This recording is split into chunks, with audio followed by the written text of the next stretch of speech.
basically the way we looked at this is we looked at what is the current state today quickly, and then we thought about what are some of the evolution that we need to do to adapt to, especially for the SPX and the accelerator growth.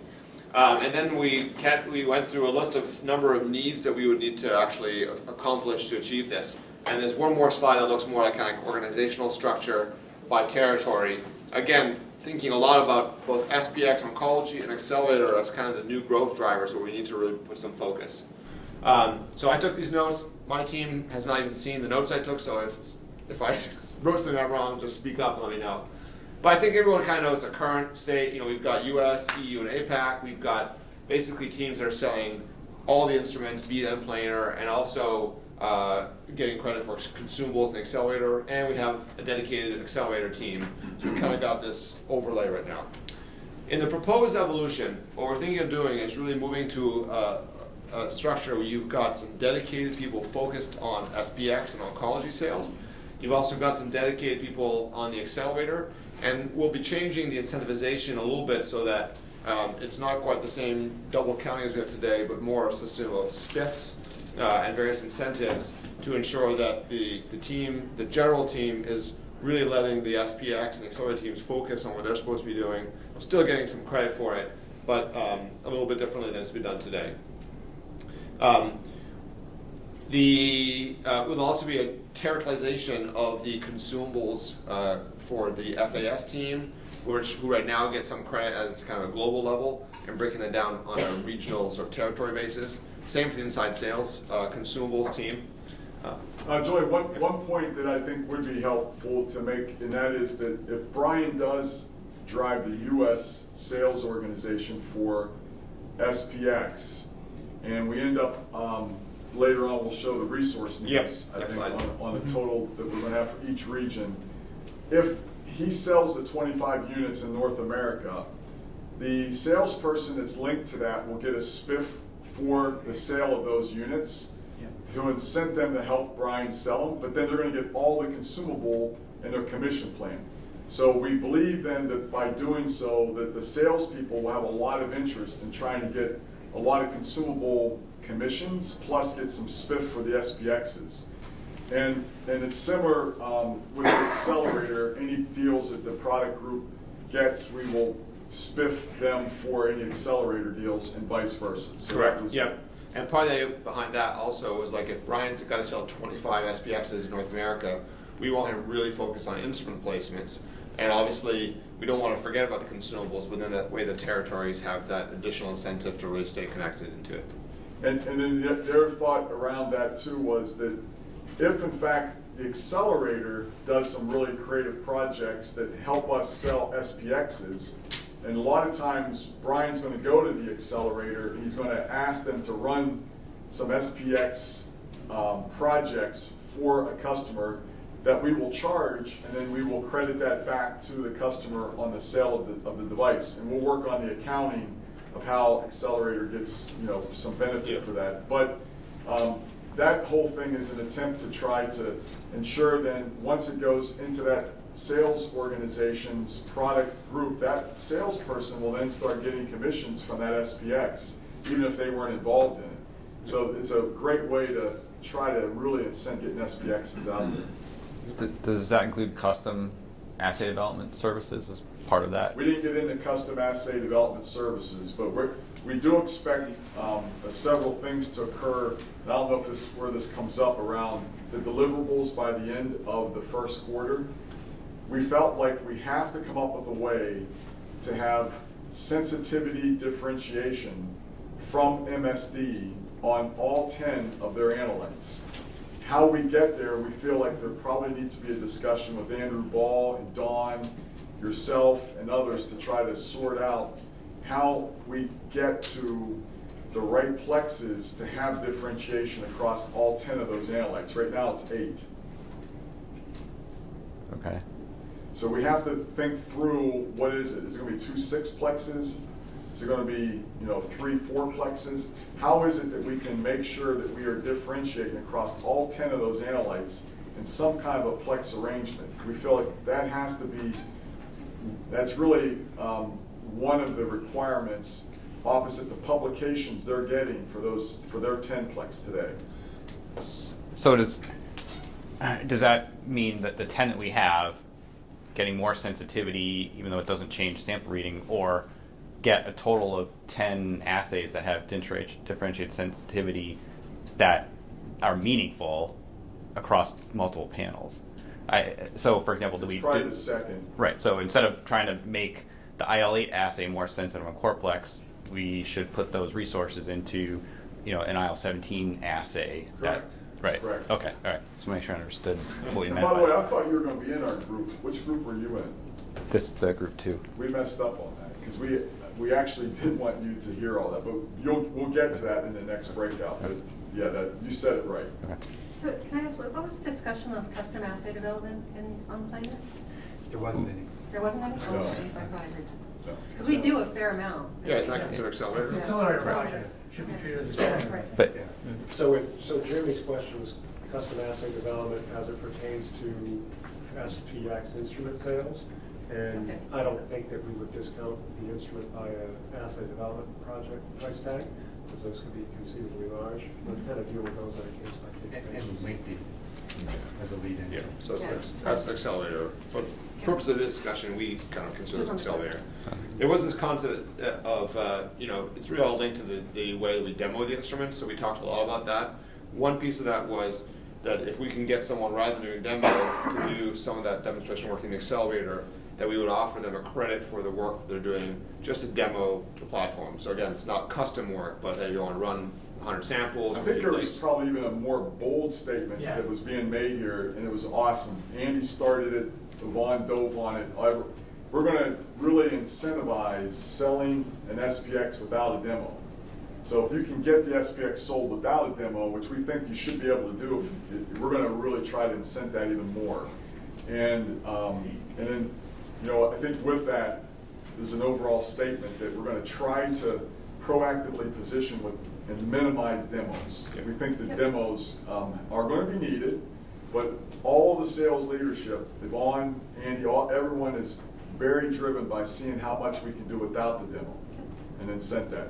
Great. Is that an on-site demo, or is that Yes. separate from running samples like samples here? We would think that would be incentivized to run samples here. We want them to Okay. run samples here versus there. We think we can control everything better, and we're going to try to minimize everything we do externally and take that pressure off.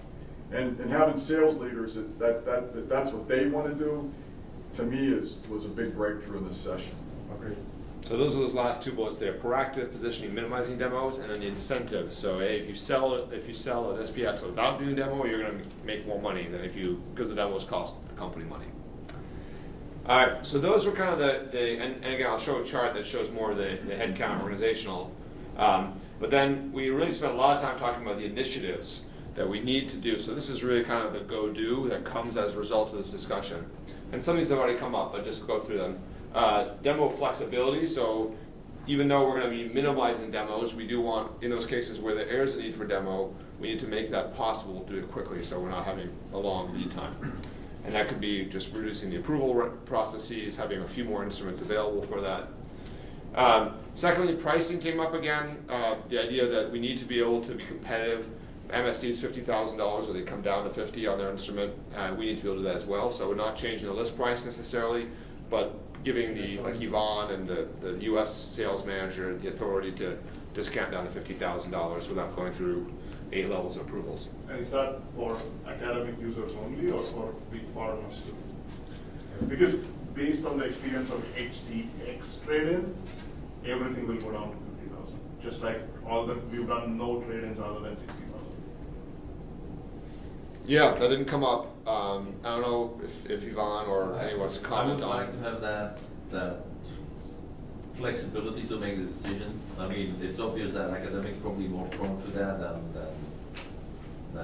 pharma. We're talking about 45 units for 2020, and that 45 units, you might lose 25. Worst cases, we lose 25,000 for all of them, and we sell at 50. And the gross margin at 50 is probably still going to be close to 50, right?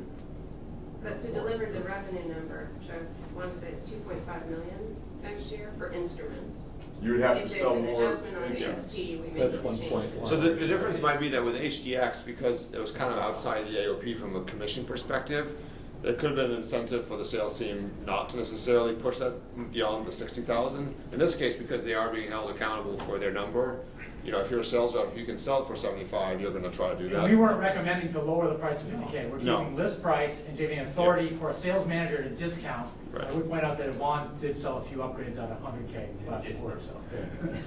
And the high margin is in the consumables, right? You gotta get to the consumables, that's the high growth, high Yeah. margin. But it's a fair point that it might require selling more instruments, and so that's on each region. Hey, if you're gonna discount, Right, you're gonna You have to make cost up for it. more. That's your That's whole okay with message. you. I mean, you have your number. If you Yeah. discount too much, you need to sell more. Yep, so that's a good Will they upgrade. have an SPX specific instrument number? Yes. Yeah, well, Yeah. 15 for Europe, 5 for Asia. I'm talking about revenue number, because if you stick with. Yeah, 15 times 75 for Yeah. Europe, 25 times 75 for US. So if they don't do it via volume, or price will do it via volume. Yeah, I like that approach. I mean, you know, take a number, you're free to open. and hit it. Okay, good. So, but if part of that, though, we could sell the whole bundle for like 70K. Yeah, Right. 45 times 75. You mean the shaker and the washer too? Right, Yeah, I mean, let's go right. for that. So that, I mean, 45 that times makes up 75 some of that is revenue Yeah, in that. right. Yeah. The mechanism Yeah. behind. Yeah. No, I think it's fair, right? Then you have flexibility. Yeah, All right, there's probably several bullet points here. Again, we didn't really try to boil this down, but there's several points here that really talk about menu prioritization and competitive differentiation of MSC.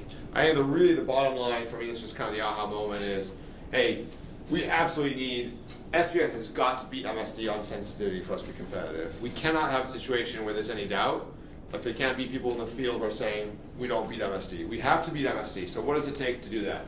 And there's a few ways to that. One is, you know, we need to make sure we're prioritizing that menu development, so the 100 or so assays that we're talking about. Let's make sure that we're prioritizing those based on the ones where that sensitivity is in fact going to be better than MSD and where it makes a difference.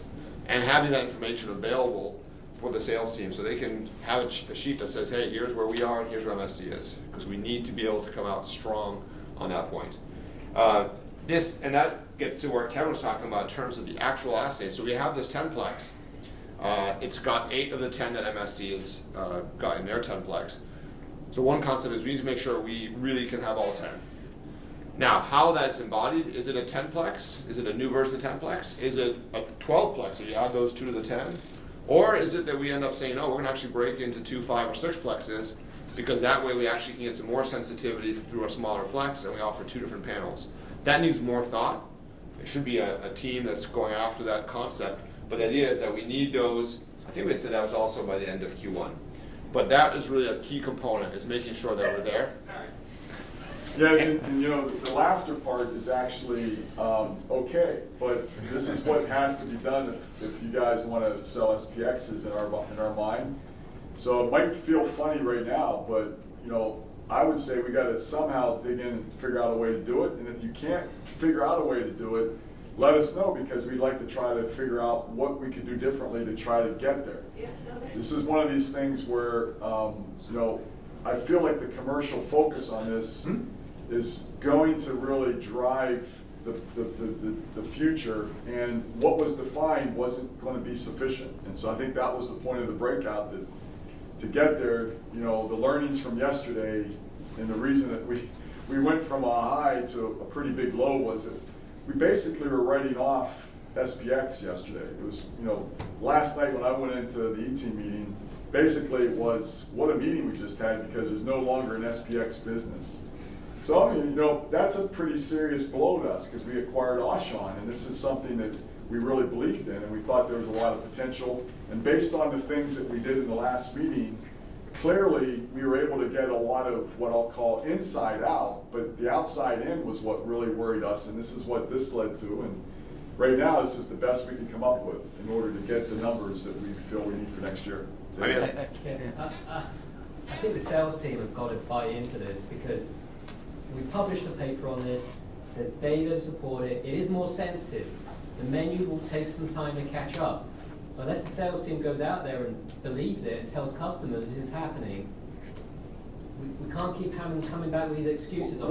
What I guess what I was missing on that point is that they are saying that, and they will say that. So what did you say that made it sound like we weren't going No, to say just that? yesterday in the meeting, and what Julian was reporting back. I mean, is there ambiguity in this? Well, that's why I think we ended up redesigning the meeting, because when I went to the bars last night, Right. I wasn't hearing anything like what you guys heard yesterday, and it just didn't add up for me.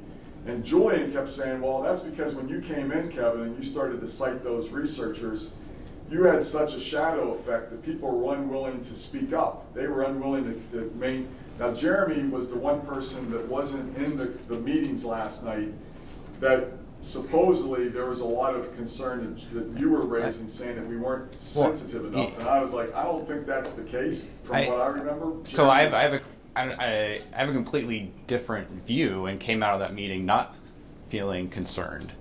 So I think I know we're going to get there with the menu, but I think we have opportunity here which isn't captured on what we can do like now, meaning like the next 2 quarters, which is really to focus on the homebrew applications, because that takes the menu piece out of it. We know we're more sensitive.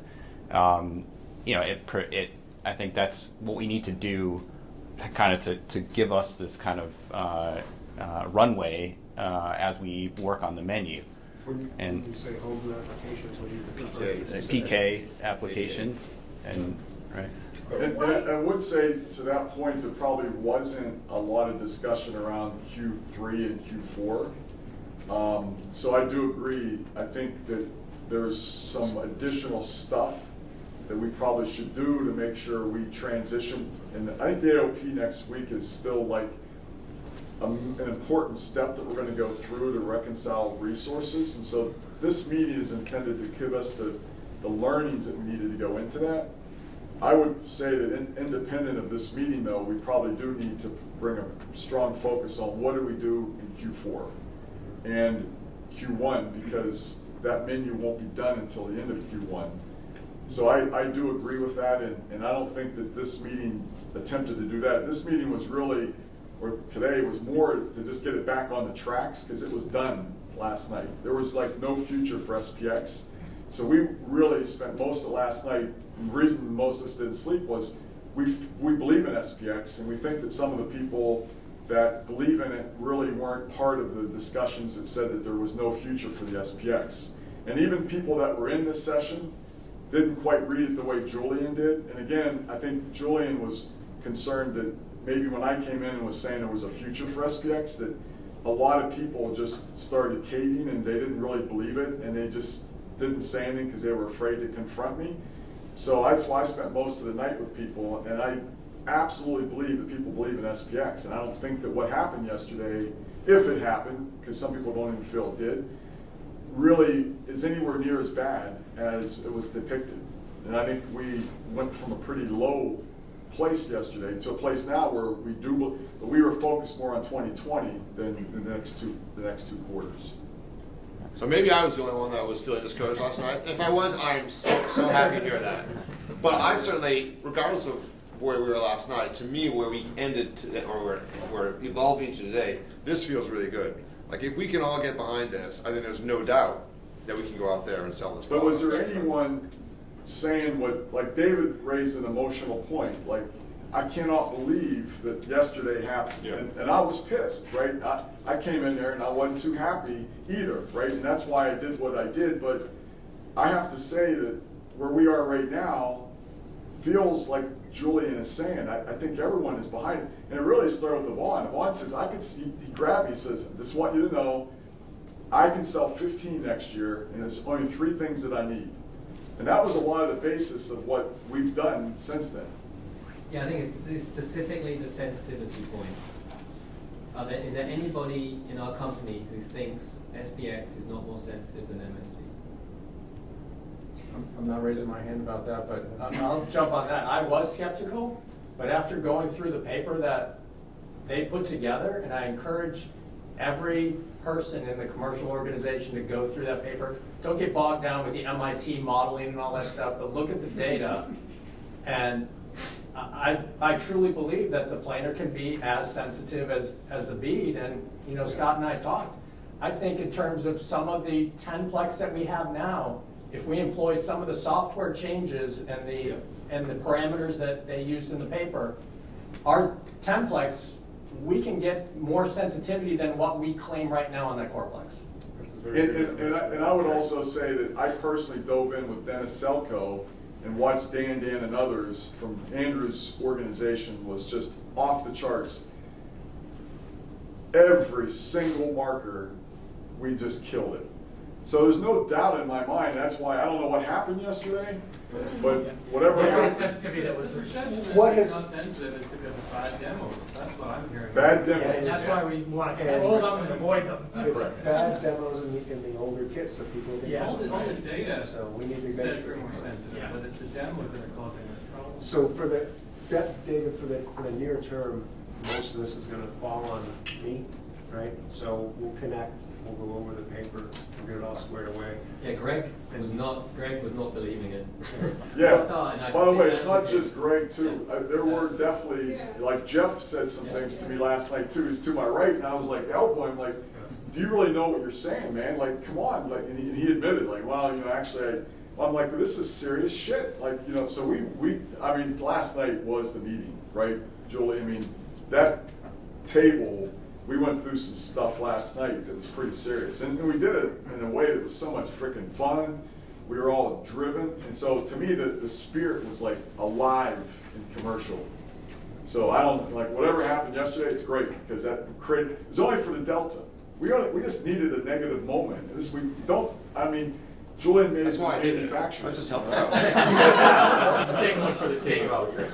But you're right, I'm getting those fired, people that but, had you know, those negatives, if we can find them, part of what we're saying is our DNA and our cultural immune system, we like to attack it now. And that's what we needed to create here, some emotion, because it's not that it's going to be as sensitive, it's already as sensitive.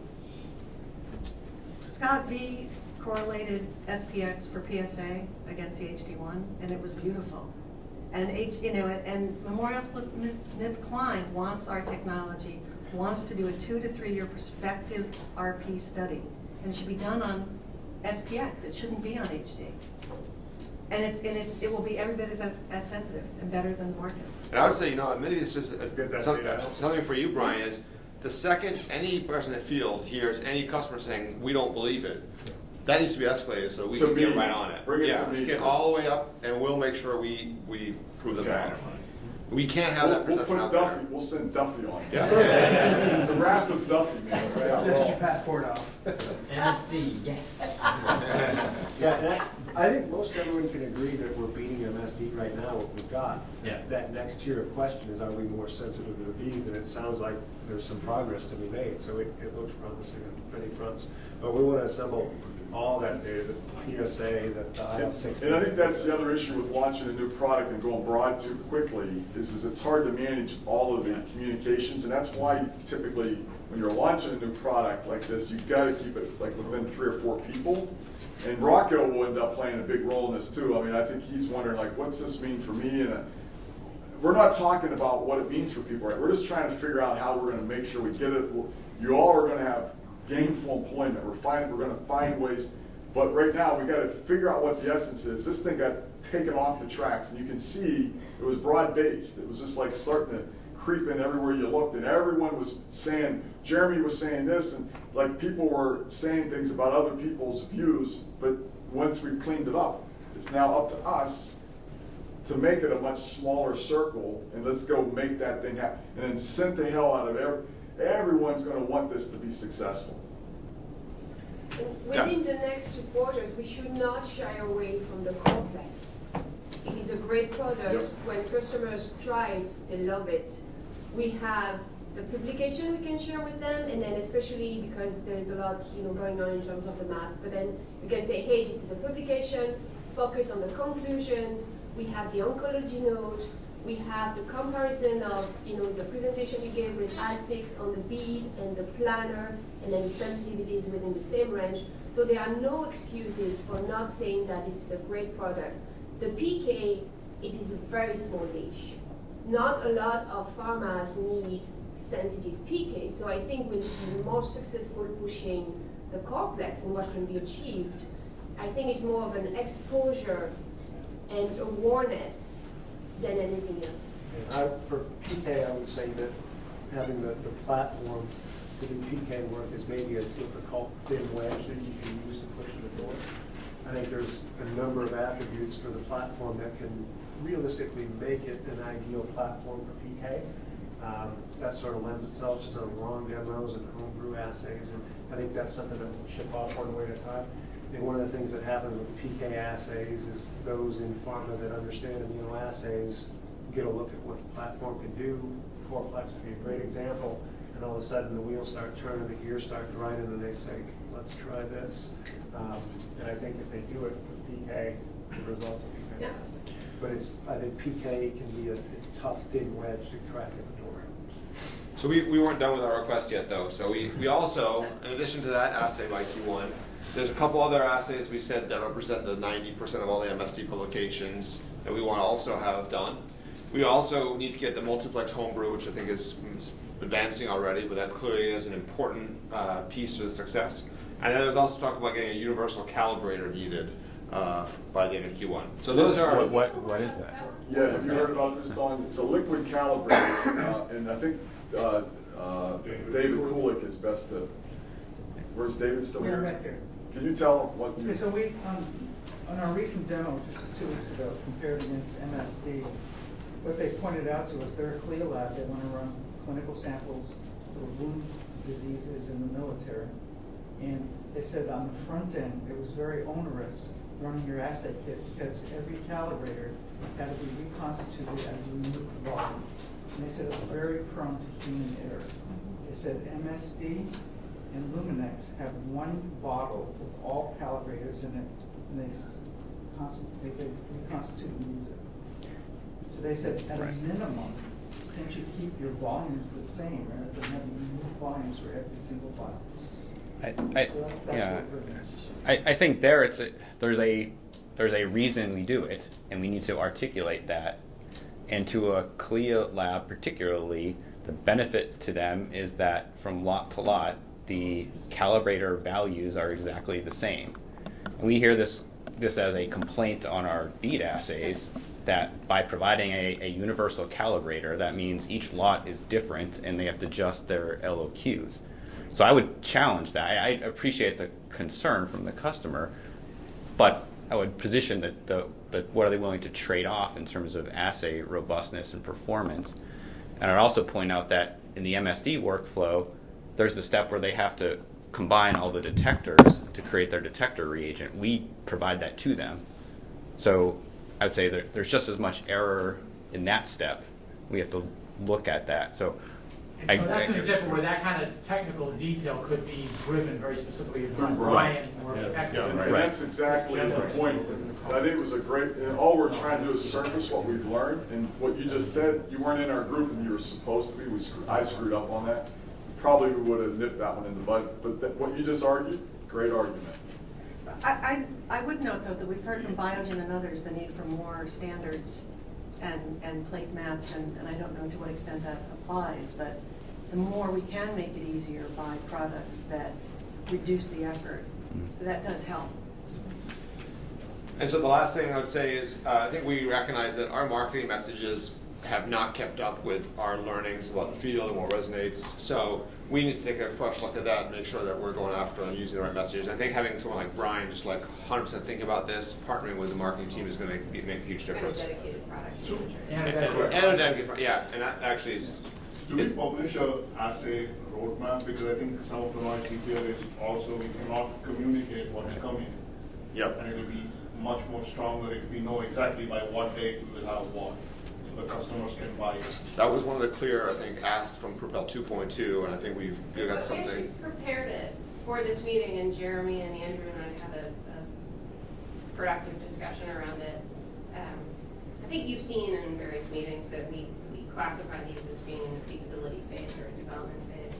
When something's in the feasibility phase, we haven't established that there's a pair that will work. We haven't established that there's a supply chain that we can support. And the things that live inside of the development phase, which have been technically de-risked to a degree, still not a guarantee that it's going to become a product. So we certainly there's a slope to the risk that it will actually become a commercial product, and we just want to make sure we're. I think the other point is that we're trying to, instead of having a broad-based discussion on all this stuff, we really want to hone in now with Brian and you and Amal, like we can That have makes it much easier. like what is it that roadmap should be? But let's let Brian use that roadmap and let's test it so that we refine it, because we were way premature in moving this out to a broad-based sales. There's so many things that we hadn't thought about that we want to really work it out with Brian, and then Yeah. once we get more disciplined, then we roll it into a broader group. The other thing that's nice about this focus attack plan that you guys have developed is when we think about these tiers of offerings, the Advantage, the Discovery, and the Explorer, we stick with those names. That's a concept we've struggled to deploy broadly on the B platform, and there's concern that we struggle to deploy it broadly on the planar platform. But if it's primarily Brian that we need to work with to manage customer expectations, that's a much easier thing to do than to do it through the whole global sales. Yeah, shame on us, because what we're doing is actually what you always do with these kind. It's just that we just got ahead of ourselves. Yeah. But we've learned, and we're now going to really try to create this concentrated. Just, Julian, one more question before you leave the last chart. It's the initiatives and needs are quite biased towards SPX, but I assume there are commercial needs beyond that. Is that sort of? This is all we a talked about, follow-on really. discussion? Yeah. Believe it or not, this discussion here that you did was primarily B-based. We were primarily SPX-based. We did get a little bit into HDX and SRX, which you'll see, but not much. And we got a little bit into commercial, but. And so what we were so hoping to maybe do in the is, next- Yeah. Okay. you know, but my sense is time-wise now, we're not going to have time for any more breakouts based on the way this has gone. So we will just have to do that post-meeting. I think we were more comprehensive in the next slide in terms of thinking about the needs across the different parts of the business. But as far as the needs, clearly what was most urgent was SPX because it's not been successful. So here we are. We looked at this from the three different regions. Roughly speaking, the current bookings targets for each of those three regions, and on some of those we have a little bit of a breakout. For Asia, I had to look it up. And the number of instruments, again, we were thinking a lot about SPX, so there's the 25 for North America, 15 for Europe, and 5 for Asia. And then before Amal, 50,000. what's that? Well, I think we said earlier, we when have to we refine this, it. that we said we're going to go 75 times whatever the number needs to be. And then if you end up discounting to 50, we're going to have to add units on to that. That was, we had a discussion. You're right, when we were in our breakout, we didn't do that. But now that we're saying we're going to have to up this Right. if in fact the number comes Or down. maybe if they're able to get higher pricing on HDX, or there's a lot of ways to get to that number. But again, this is pretty high level. Then before Amal and Ian freak out, these are not all incremental to the current AOP. Some are, but many of these are already in They're pretty AOP. close to what we had submitted anyway. Yeah, there's a few additional requests in here. But so the idea is on the SPX, again, we thought about that to some degree. We thought about kind of the general needs, and we also thought about some specific accelerator needs, since those are the two real significant growth vectors. For SPX, the global product manager that's already being recruited, I guess. And there's also a program manager that's not even there, but those are in Don's organization. We did ask to add a specific inside sales PhD level person specific to SPX and oncology. So that's kind of a new concept. I'm sorry, that's the third one. The second one is The PhD is for the accelerator. PhD accelerator, Oh, oncology is for SPX. Yeah. yeah, sorry. Okay, I'm sorry. One of each. One for accelerator and one for SPX oncology. And then also this we call it the oncology Andreas, kind of a rainmaker. It would be a global person to really help with deep knowledge of customers and what researchers are doing. That kind of cuts across all three regions. Then specific to the regions, we have in North America, a backfill for Dave, as we talked about, one incremental FAS, one incremental FSE, one incremental salesperson. Then we also have 2 inside salespeople, and those I'd say are all in the AOP for sure. A commercial program manager, a dedicated SPX salesperson, And then also Brian as a dedicated SPX salesperson, and then finally an SF Salesforce administrator. Now, what we don't know yet is how this stacks up. We got to compare. Just because it was submitted in the AOP, we know we've got cost issues, so we gotta, that's what next week is about, is figuring out where we actually land on this. Correct. We wanted to at least put down on a piece of paper what we think we are able to achieve with the numbers that we're showing. Yeah, exactly. Definitely heavier than the AOP. Than what's in the AOP. There's a few additional in there. But some are also repurposing, so we have to think through how do you achieve this. Is that bookings or revenue? Because if that's bookings, Bookings. then we will not hit the revenue number. So Mark thought that he had worked with you. It was from your swag number file. It only adds up to about 89.8. That's our brand new number. So Mark, you thought it was 90 some, right? No, 90. Yeah, I thought it was 91 was the number I had. Yeah. Somehow when you did this live real time, so we might have missed some numbers in there. but- So we're gonna need to get to the right level of bookings. And the only one that we said is a question is accelerator. Right. We knew we didn't have enough in We Accelerator. felt that might end up having to go to 25 million, which means that our total bookings might be closer to 100 in order to drive the 85 or whatever it is. But the other ones, sounds like there's a miss, Mark, so we do need to, Yeah. on the SPX, the HDX, and the HD1, the other thing was there was no units anywhere. I was surprised we don't have any units yet. So somehow we gotta try to do a definition of the units, because the forecast will be important to Manny, Stratec, and others. Yeah, and we can try to track what we have. So then EU, one incremental FSE, one FAS, one more salesperson splitting out Germany, and then one dedicated SPX oncology, so kind of the Brian equivalent on the European side. And then in APAC, 2 salespeople, potentially dedicated SPX person, that's a question mark, one FSE, one FAS. And then specific to Accelerator, also in each of the 3 categories, one incremental Accelerator sales plus 1 to backfill Brian, 1 in Europe and 2 in Asia.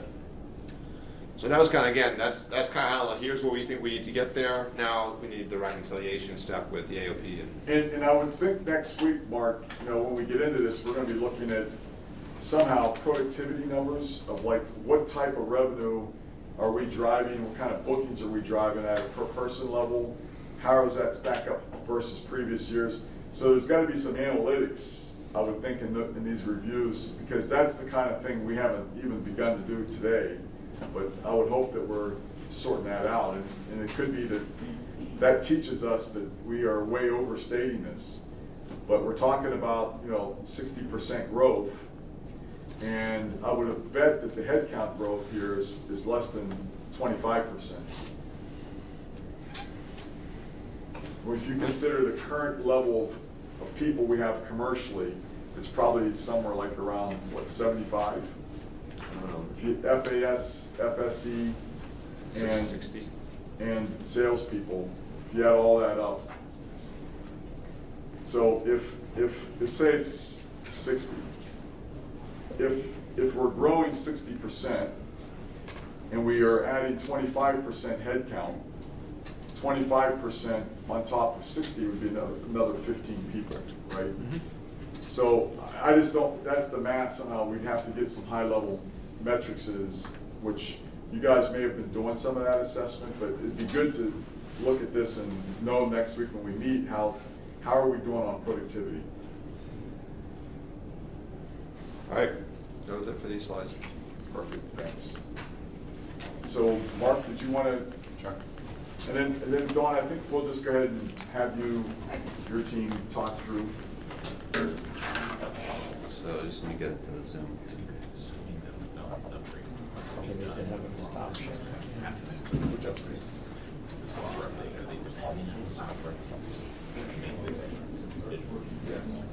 Mark, is that your own right here? This is my indication.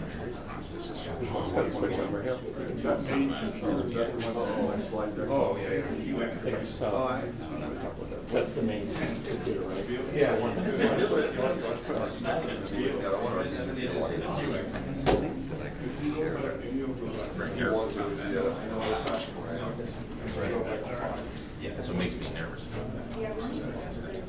Then we get this out. Bunch of times, we get copy down the software thing, right? And here,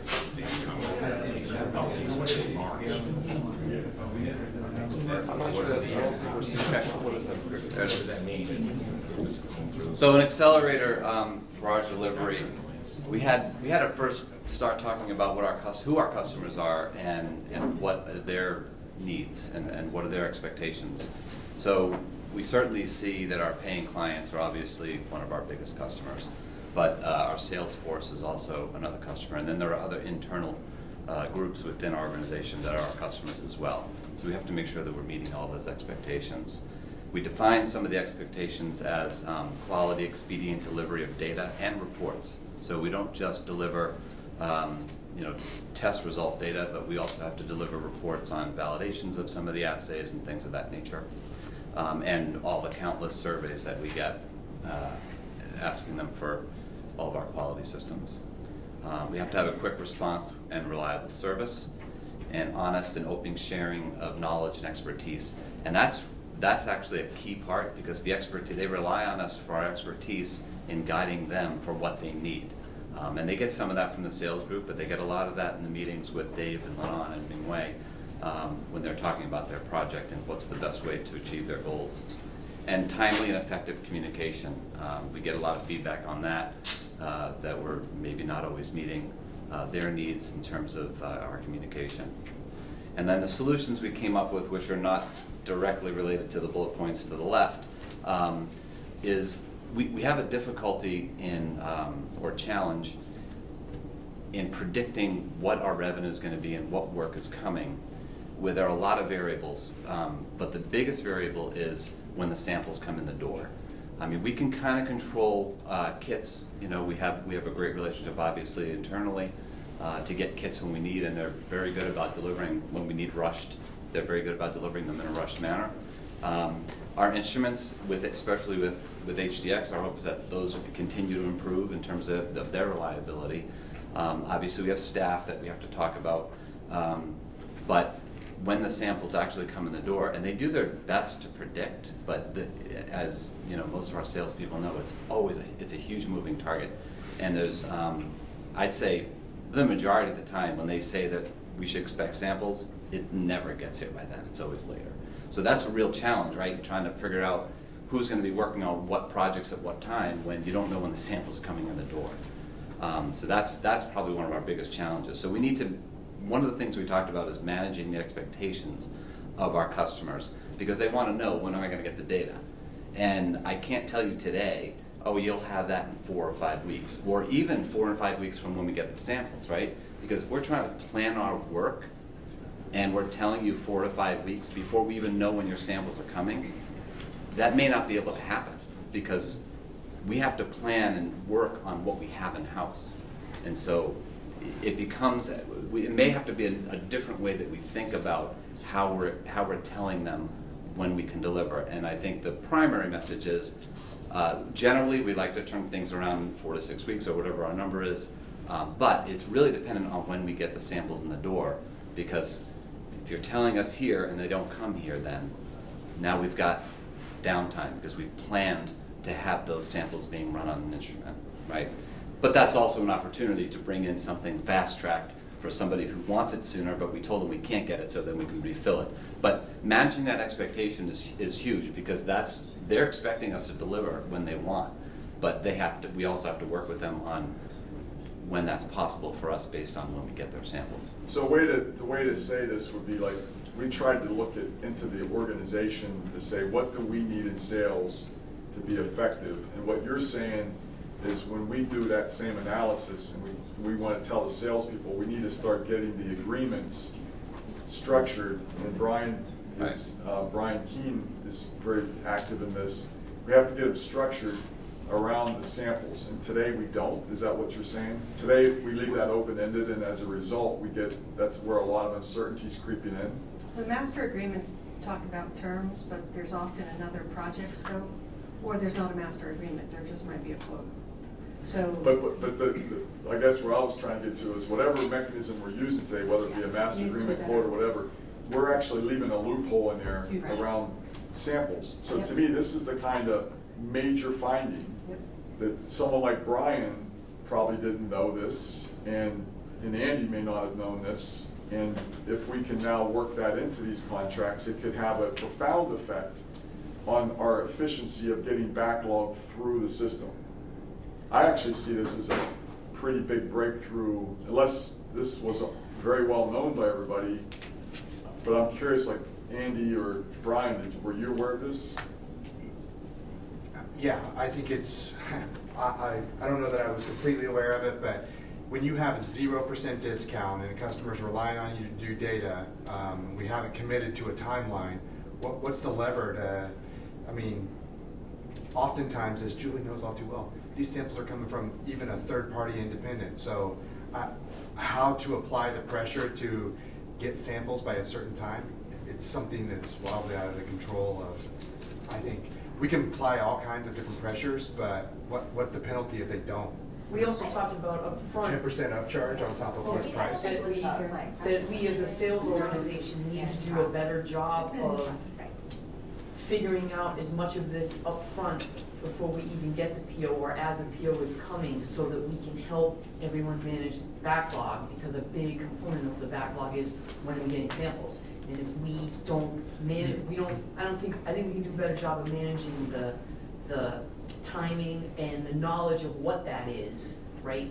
We need to get more information for all of us to work with. So over the years, we've had a lot of different processes in different companies and businesses that when we had these kind of meetings, we learned some things from the supply side that taught us how to maybe do things on the demand side in the way we structure stuff. And that's the learning, right? And you're articulating it.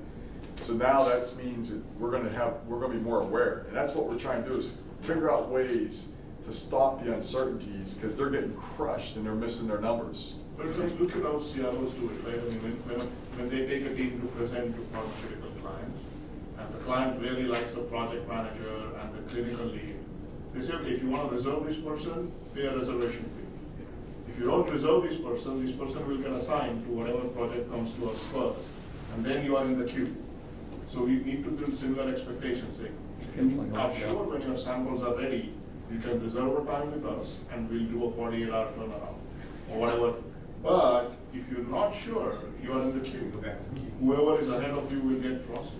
So, Kevin, I think, Mary Ellen, if we could change the quote template for just something so simple as capture that information at the quote level. If, of course, it's probably done at when you do an SOW.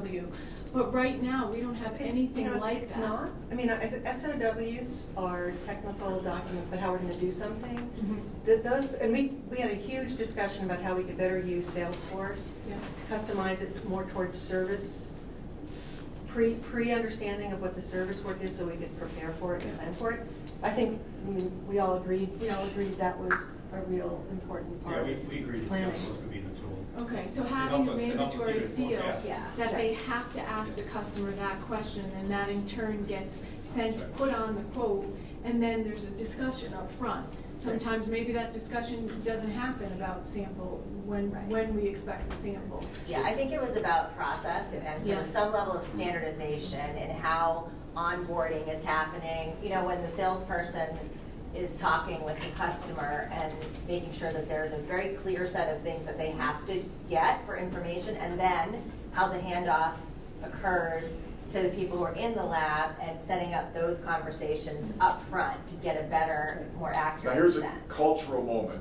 Remember when Julian was listing the things that we felt we needed in sales, and Dawn laughed, and I caught her laughing? I'm like, you think it's funny, but we don't, right? What's happening right now, right, is the opposite. This is the old reverse Valentine's we used to do. The people that were in that room, and that's part of why I didn't want Julie in there, because it creates an edge in a way, by teaching now the field what it is that could really make the efficiency of the process shift. That's what we're going through right now, right? And ultimately, we do want sales and inside to have discussions and get to a better place. And by you being in there, I think we're already advanced on that. But it's going to be like this. I mean, guys like Andy, in the way we're laughing, like, well, what the hell? No discount, what do you expect? We're not going to be able to, right? So in a way, that was him laughing. But really, what you're going to find, I think, if we sit down now, is we've uncovered the fact that our efficiency inside is as much about what we do out here as it is what we do in here. And our efficiency for selling, he's going to then say, well, geez, if I do these things that you're asking for, can I now do like what Amal was saying? Can I say, all right, well, then you're going to get the answer in 48 hours. It's not going to take 6 weeks anymore. In other words, there can be whole new ways that we advance the proposition, and that's working together. And it's going to require us to put on the other person's shoes for a while. The more we learn about how the inside goes, the more the inside gets efficient by what we do on the outside. The more the outside learns about what's going on, the more we can do that, right? So it's going to, I would have thought that Accelerator was already structured in a way that you would have thought all that had occurred. No. Our kind of visible observation yesterday morning, and the reason we went from up here to down here, and why everyone was so depressed last night before I came to the bar, was it didn't feel like there was any communication. One end of the table was Hanlon, Lean On, and Mingwei, right? And they had their views, and that's not uncommon. So we got to get good at this now. We got to like really get rigorous at understanding that your efficiency can improve by the way they structure their deals, and if they structure the deals the way you want them to, they can now do something that they didn't know they could do. They can commit to timelines that are much more aggressive. So those new agreements have to get established, and no one else in the company, these other companies don't do this, and they just get, they pass it over. The salespeople don't get along with the people on the inside, vice versa, and it's just a big fight, and the next thing you know, no one even talks. So we got a great opportunity, because you guys are a business unit. So let's... Kevin, it's all about visibility too. And the ability to see deals earlier and forecast deals earlier. Yeah. And Mingwei and David and Ron seeing that opportunity and planning earlier instead of waiting for the PO to be here and then stuff. It gives us the opportunity to see visibility in the pipeline all the way from the beginning to the end. So, and that's why we all jumped all over Salesforce. Yeah. So I told this story the other night, and apologize for, since we got a little bit of time, I'm going to tell it again. But when I first joined Zymark, I was 35-year-old CEO, I was living out in Philly, and all the engineers up there were so proud to take me out onto the shop floor to show me the projects. And we had a robot, first one on the moon. It was called the Zymark robot. In the center, it's a pie shaped, and this thing would go around and do all the steps, okay? And anything that was custom, they would paint it in black. So you could visibly walk up to one of these projects with the robot in the middle and see how much custom there was, meaning that we had to make it only for that customer, and how much was off the shelf. You could see just visibly, if it was really black, there's a lot of custom. And my first week, I was like asking them for tours. And my brother-in-law had told me at the sales meeting, I brought this up, that he thinks I should fire all, my first sales meeting at Zymark, I said to them, my brother-in-law thinks that I should fire all of you because he thinks you're selling all custom systems. And there's no way you can ever scale custom systems, and all these robotic companies are going broke because everything's custom, and the people selling aren't connected to the people inside and understand this, and so they just sell whatever they can to get the order in. So I had that background, and I walk onto the shop floor with these engineers, and all they wanted to do was take me to these stations where they're building systems that were black. They were so excited about the custom stuff that they were working on. And I remember the one system was at Clairol, it was for Clairol, where they had steps where they took human hair and they had the robot pick it up and it went down and it dipped it in this acid and into this, and then they ran experiments, right? So I was asking the economics of it. Well, none of them knew the economics. So then I found out that they had not, this has been a project they've been working on for 2.5 years. The whole table was custom. The order came in 2.5 years earlier, and they were still trying to finish that project 2.5 years later. You can't make money at this. And so the more this company was growing, the more they had disincentive of scale. So they actually were adding more people, then there was no scale. Because the more you did, the more people got in each other's ways, and everything was custom. But that's what was exciting them, was the custom. And so we learned so much in Zymark about how to get the salespeople and those engineers to start understanding if that table is like any black at all. And he actually went in at one point and shut down the custom laboratory where they did all the custom work, and someone almost killed him. Burley Hutchins, the founder of Zymark, literally almost killed Bruce because he went in and took the lathe away, took all the custom stuff so they couldn't make custom. And that was the way we had to change, you know. But that's the seriousness of this. That laughter from Dawn and that laughter from Andy is an example where we got to get together and figure out. And that's what other companies don't do. And that's why all those robotic companies all went under for this reason. And we ended up doing great. But by the end, we made the twister. We had sold thousands of twisters. We sold thousands of liquid handlers. Everything was standard, just like scaling. So anyway, I just think that story is a lot of what feels like, we could have here a little. And I just encourage us to keep working in that business unit. It's great learning. Why don't you keep going? Yeah, so I mean, we've already talked about some of these other points already. So early, better knowledge to plan our work. How about the structure are you going to change the way you're organized? So yeah, we talked a little bit about that. I did make it onto upstairs. the slide. We had a great conversation. Yeah. We just ran out of time a little bit. We just got to internal reorganization. Because you have a lumpy workflow coming into your operation today. And that's the nature of your beast. Until you change it, right. You've got to be able to react to that and say, how do I structure myself internally to handle lumpy cycles which you're going through today? And is that shift? Is it there has to be some other flexibility that you put into our side of the right. equation? There must be much more nimbleness, real-time adjustment of priorities and projects, and anticipating what we can pull forward in case something big comes at the end. Right. So, Bruce, we spoke to about capacity, right? Yeah. And you don't plan to 100% capacity. In the services business, at best, you can plan to 70, 75%. So you allow that sort of flexibility. You don't want to kill these people, right? Right. So you sort of have to build in that flexibility at some point, and you have to make an investment. It is a job shop kind of mentality, though, where it does seem like some re-engineering and thinking about the way you're structured and how much leverage you can create in different steps. Like, how many times can you resell the exact same thing is a good thing. Right. And the old Zymark, the founder said, we throw away all the plans after we complete a project because we don't want how we did it last time to affect the way we do it next time. I said, are you kidding me? He said, no, we want to be creative each time. We want to. I'm like, that you never can make money doing that. And so when we look inside of our accelerator, we got to look at where those places are where we have a lot of leverage, where we're pumping out the same thing every time. And we talked about product mix too. Yeah. What product mix do we really want to sell? What projects do we not want to sell? And if we get that visibility up front with the communication with the sales guys, we don't want that unless it's strategic or whatever. It doesn't make sense.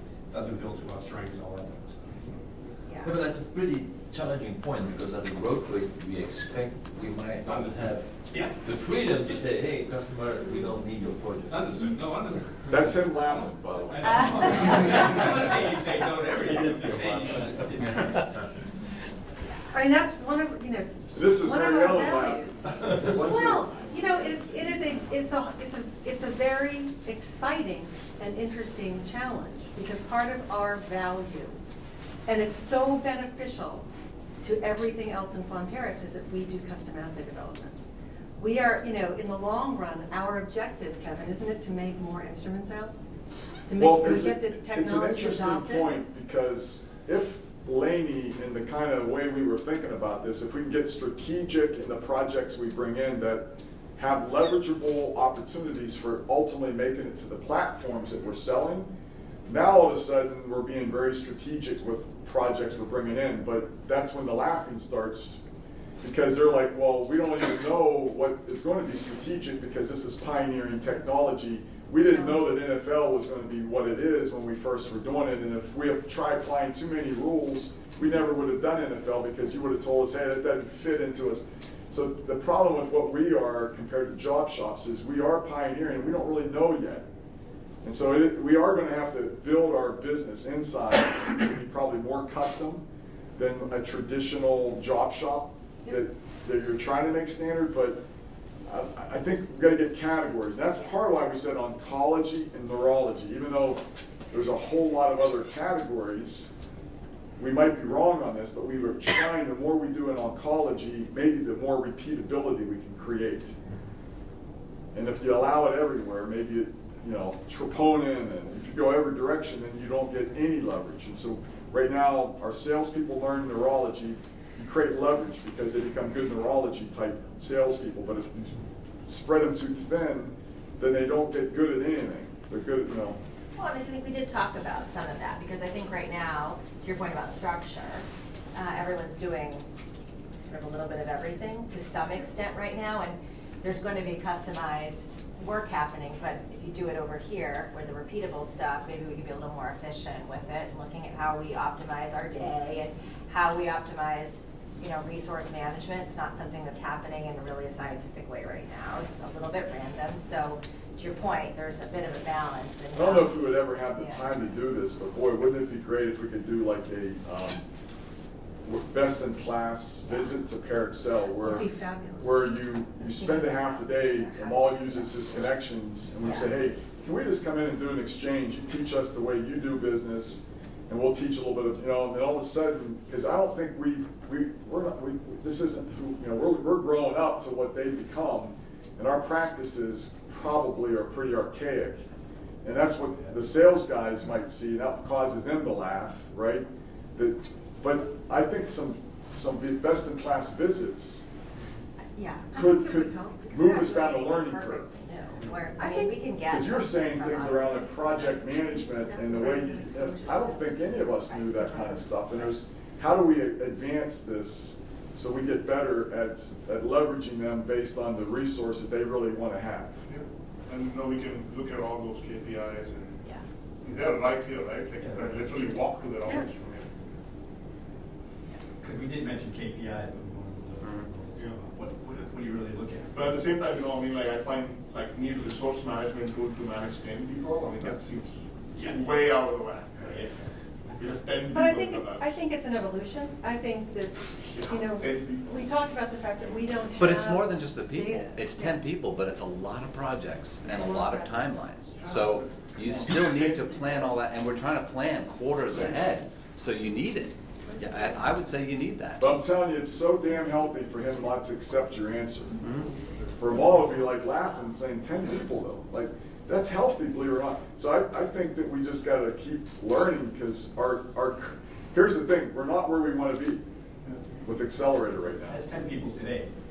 That's true. We have to do something fairly dramatic. We're not hitting our numbers right now. Well, and I think with some of this, it's less about the number of people and more about the projects and how you're allocating like the FTE hours versus the actual headcount. So I think the point is to capitalize on Salesforce, which we have already, but right now it's happening in Excel, so they're having a really hard time getting the individuals doing multiple projects at one time, and how do you get the most efficiency out of that? So I guess I'm looking at it a little differently. I think historically, and we talked about this a bit, both Salesforce and Sightline have been built to product and instrument data.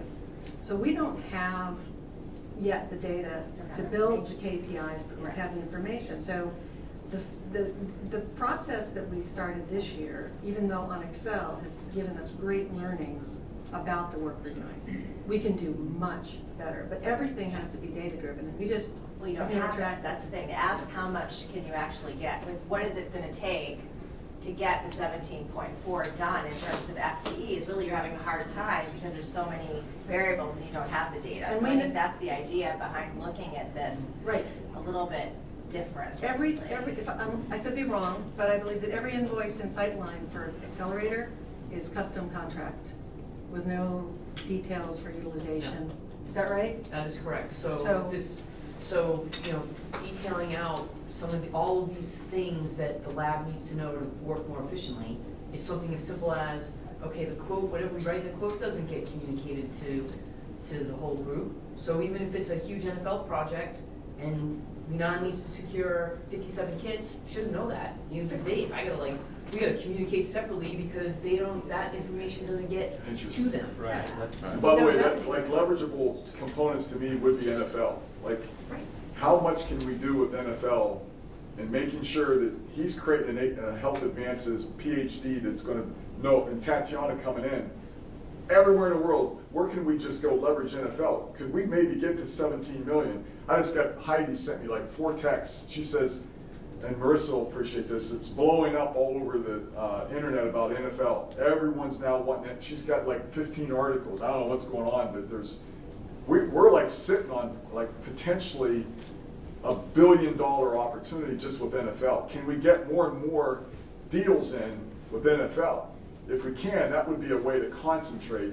Then you get more repeatability, you get more, And one thing we didn't get to specifically is the regulated products that will allow us to get into these late-stage clinical trials. That's a big deal. We did have that as an ask.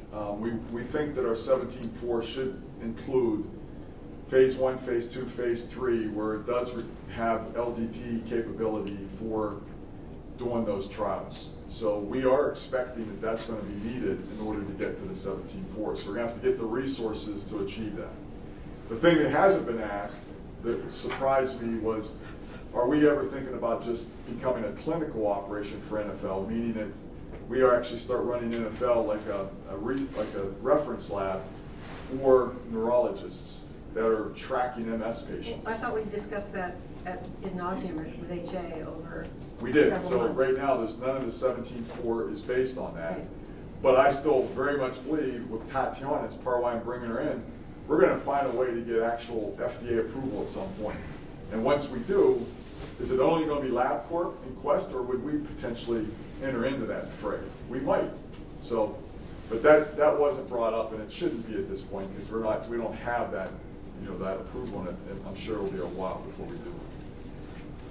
Okay? Yeah, so 2 of those points talking about communication. So comprehensive communication between the sales team and the client, and that's something that Amy was touching upon before with we'd have like a checklist that we would help develop, that the accelerator group would help develop, saying, here's the things we need to know so that we can get all that, and maybe it gets populated in Salesforce or wherever, but just so that we can have as much of that early on information to do the planning.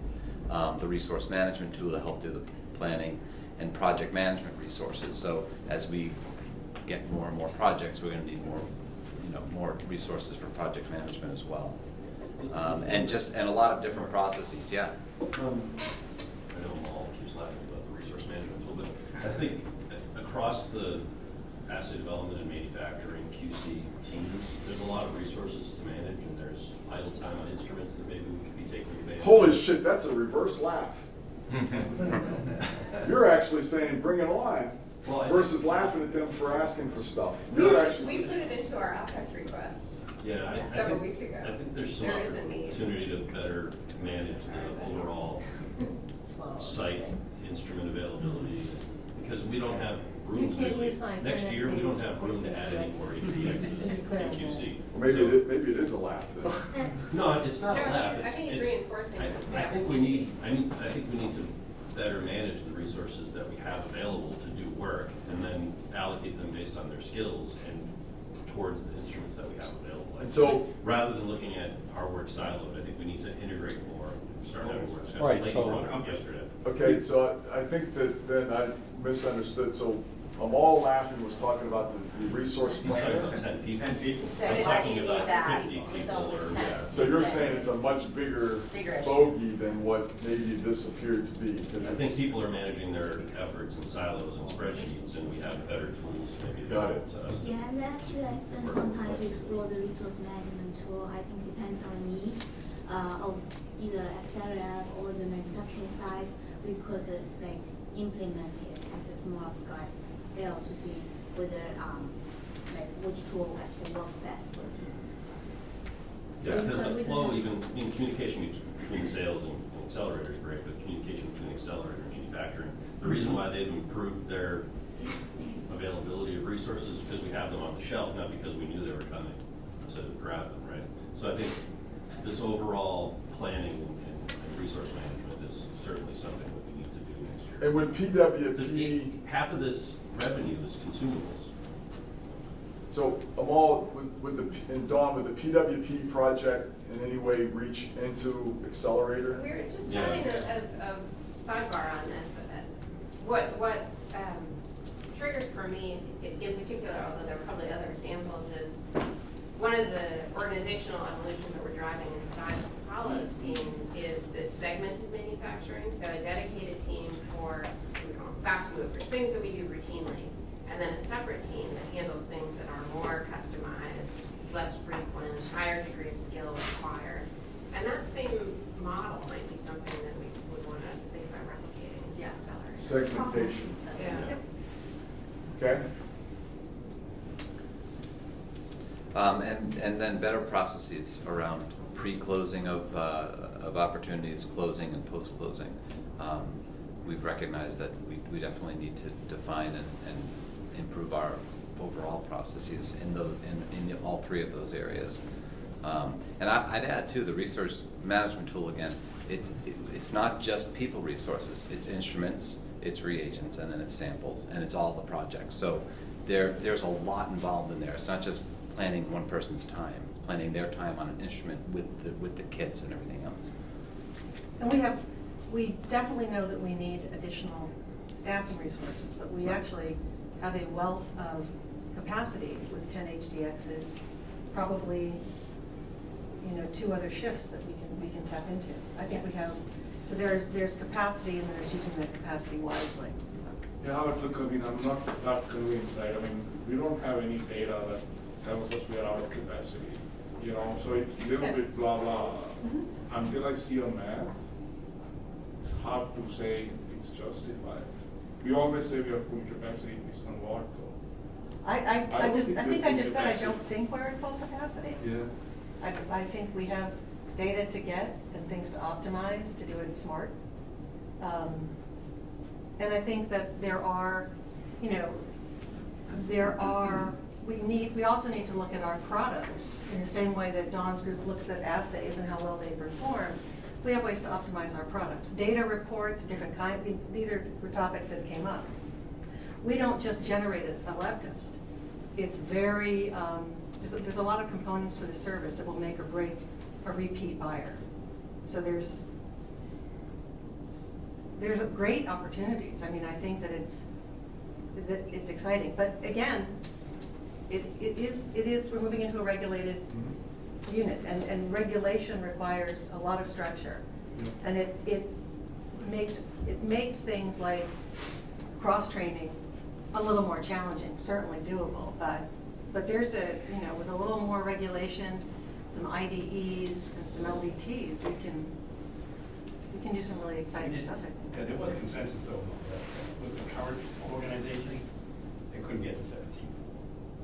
Yeah, that I agree. That's Oh, true. right. That Absolutely. I agree. There will be some capital and some people needed, right? Exactly. Yeah. But my only request would be, before we ask for it, let's do a capacity map. Yeah, and we just Like any tested, manufacturing organization. absolutely, we just tested the temperature of the people in the room and their stress levels, right? And the stress level right now to deliver 10 million is pretty high. Now, that could be project management, that could be efficiencies that we need, that could be tools that we need or whatever.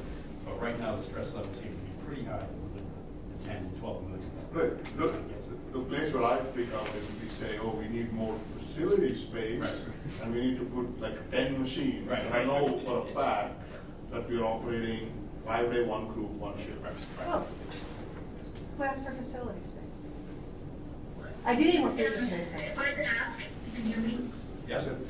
Yeah, so question, and I don't know if it was already in here, but I was curious about one way of evaluating this and one way of adding additional resources. So are you also considering adding an SRX for the development things? Because again, it's a known thing, especially with large pharma, that there's this interest in, kind of morphing a lot of the bioanalysis groups to doing more CRISPR, antisense, mRNA, moving further down to medicine, et cetera. And then working with peptides. And then the other question was, maybe for instance for Q3, did you graph out how many of the projects and things of the new things we're getting, how much is really assay development on the front side, and then maybe some amount of sample testing, should that be successful, versus just straightforward sample testing? We do have an SRX, Martha, but I don't know that the commercial teams brought us any big SRX projects. We've brought SRS projects forward in the past, and then they've kind of, there's one open PO from Seattle Genetics to look at nucleic acid testing, and they use the samples for their NFL testing instead. And so they still have said that they want to get samples. But we have never really pushed SRX. In terms of doing sample testing, I don't know that we would ever push SRX because it's not automated. And then with nucleic acid, it's kind of gone in pendulum type of fashion where we felt we're ready to take those projects on versus where we're not. So we really haven't actively promoted. Why would the customer care? Why would the customer care if you use SRX or And one other HDO? question. Because sorry, they sorry. sample prep. They're different. They You can do DNA, you can do. Oh, for some exotic nucleic acid. applications. I mean, those, Was the those are, timeline for assay development projects, like on average, was that looked at? So, how long typically does it take us to deliver on assay development projects, assuming we have the material? Because we do also know of events where, say, other vendors supplying materials, and I know that was discussed earlier, pulled back when they know it's us developing ourselves. I think that's a good thing to look at, but it sounds to me like what you're asking about, Martha, are really sort of cutting edge, expensive assay development projects that could influence the mix, not in the way we want, but if maybe for those things we do want to set up, as Andy talked about, some sort of task force that'll do really dedicated to the black things on the floor to get it done. I mean, I think from my standpoint, and from the lab standpoint, they're looking for a better balance of testing to assay dev, which is harder to predict, harder to control in some ways. But doesn't that go back to what Kevin was saying about, avoiding the custom in the future, or maybe I misunderstood that? Yeah, I think that, if you're gonna, there's this thing called mass customization, and the great example is, I'll date myself here, but the Cabbage Patch doll. I don't know if you know what that is. But they're all made exactly the same. People didn't realize this, but they each have their own birth certificate. And so 98% of their operation is the exact same doll. And then the last step is where they customize. And so they get all the efficiencies of mass production. And then they each have their own birth certificate. They paint different color hair and stuff. So it's the very last step. They call that mass customization. And so anytime you have these job shops, you're always coming re-engineering for mass customization. What pieces of this can you create into standard templates? And then when you can't, try to be efficient at the customization, maybe with project teams.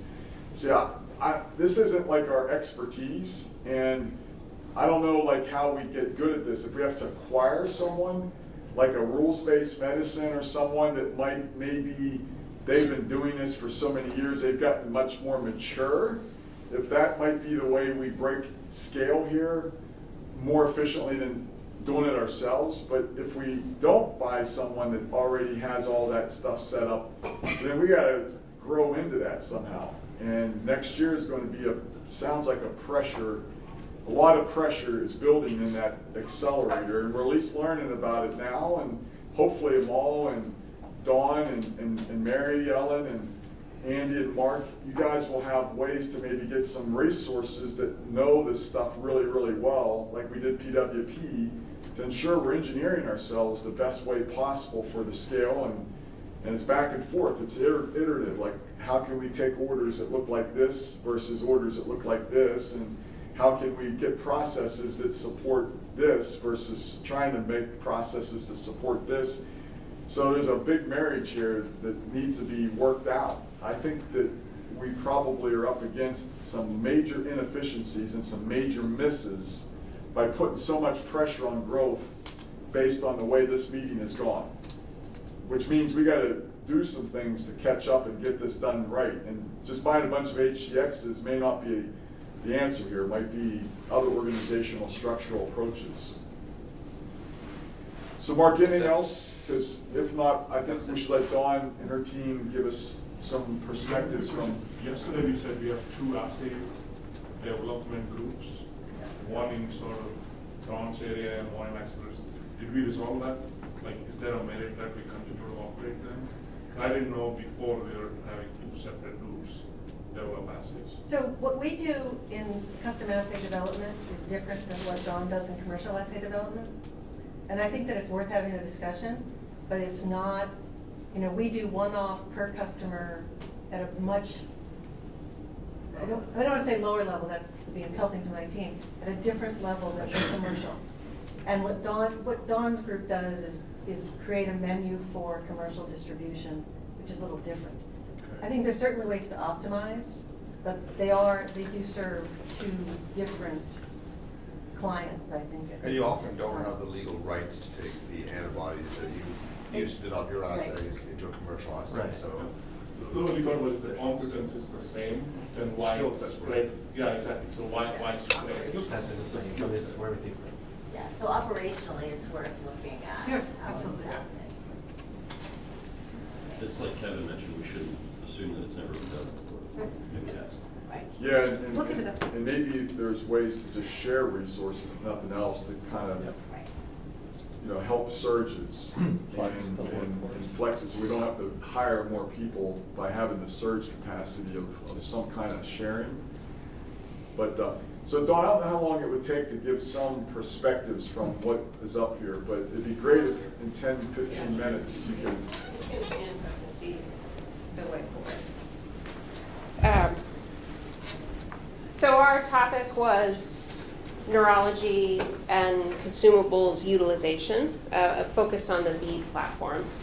And we started similar to how we started yesterday, just punch list of, based on what we know the plan of record to be, what are the items that need clarification or we're concerned about and we need to drill down and peel the onion back, as Kevin's been saying. The 2 topics that we spent the most time on were making sure that we had a really clearly articulated plan of attack for each of the platform categories: SRX reboot, the HD1, HDX trade-ins, the HD1 upgrade with LED and Windows 10, and then new instrument sales.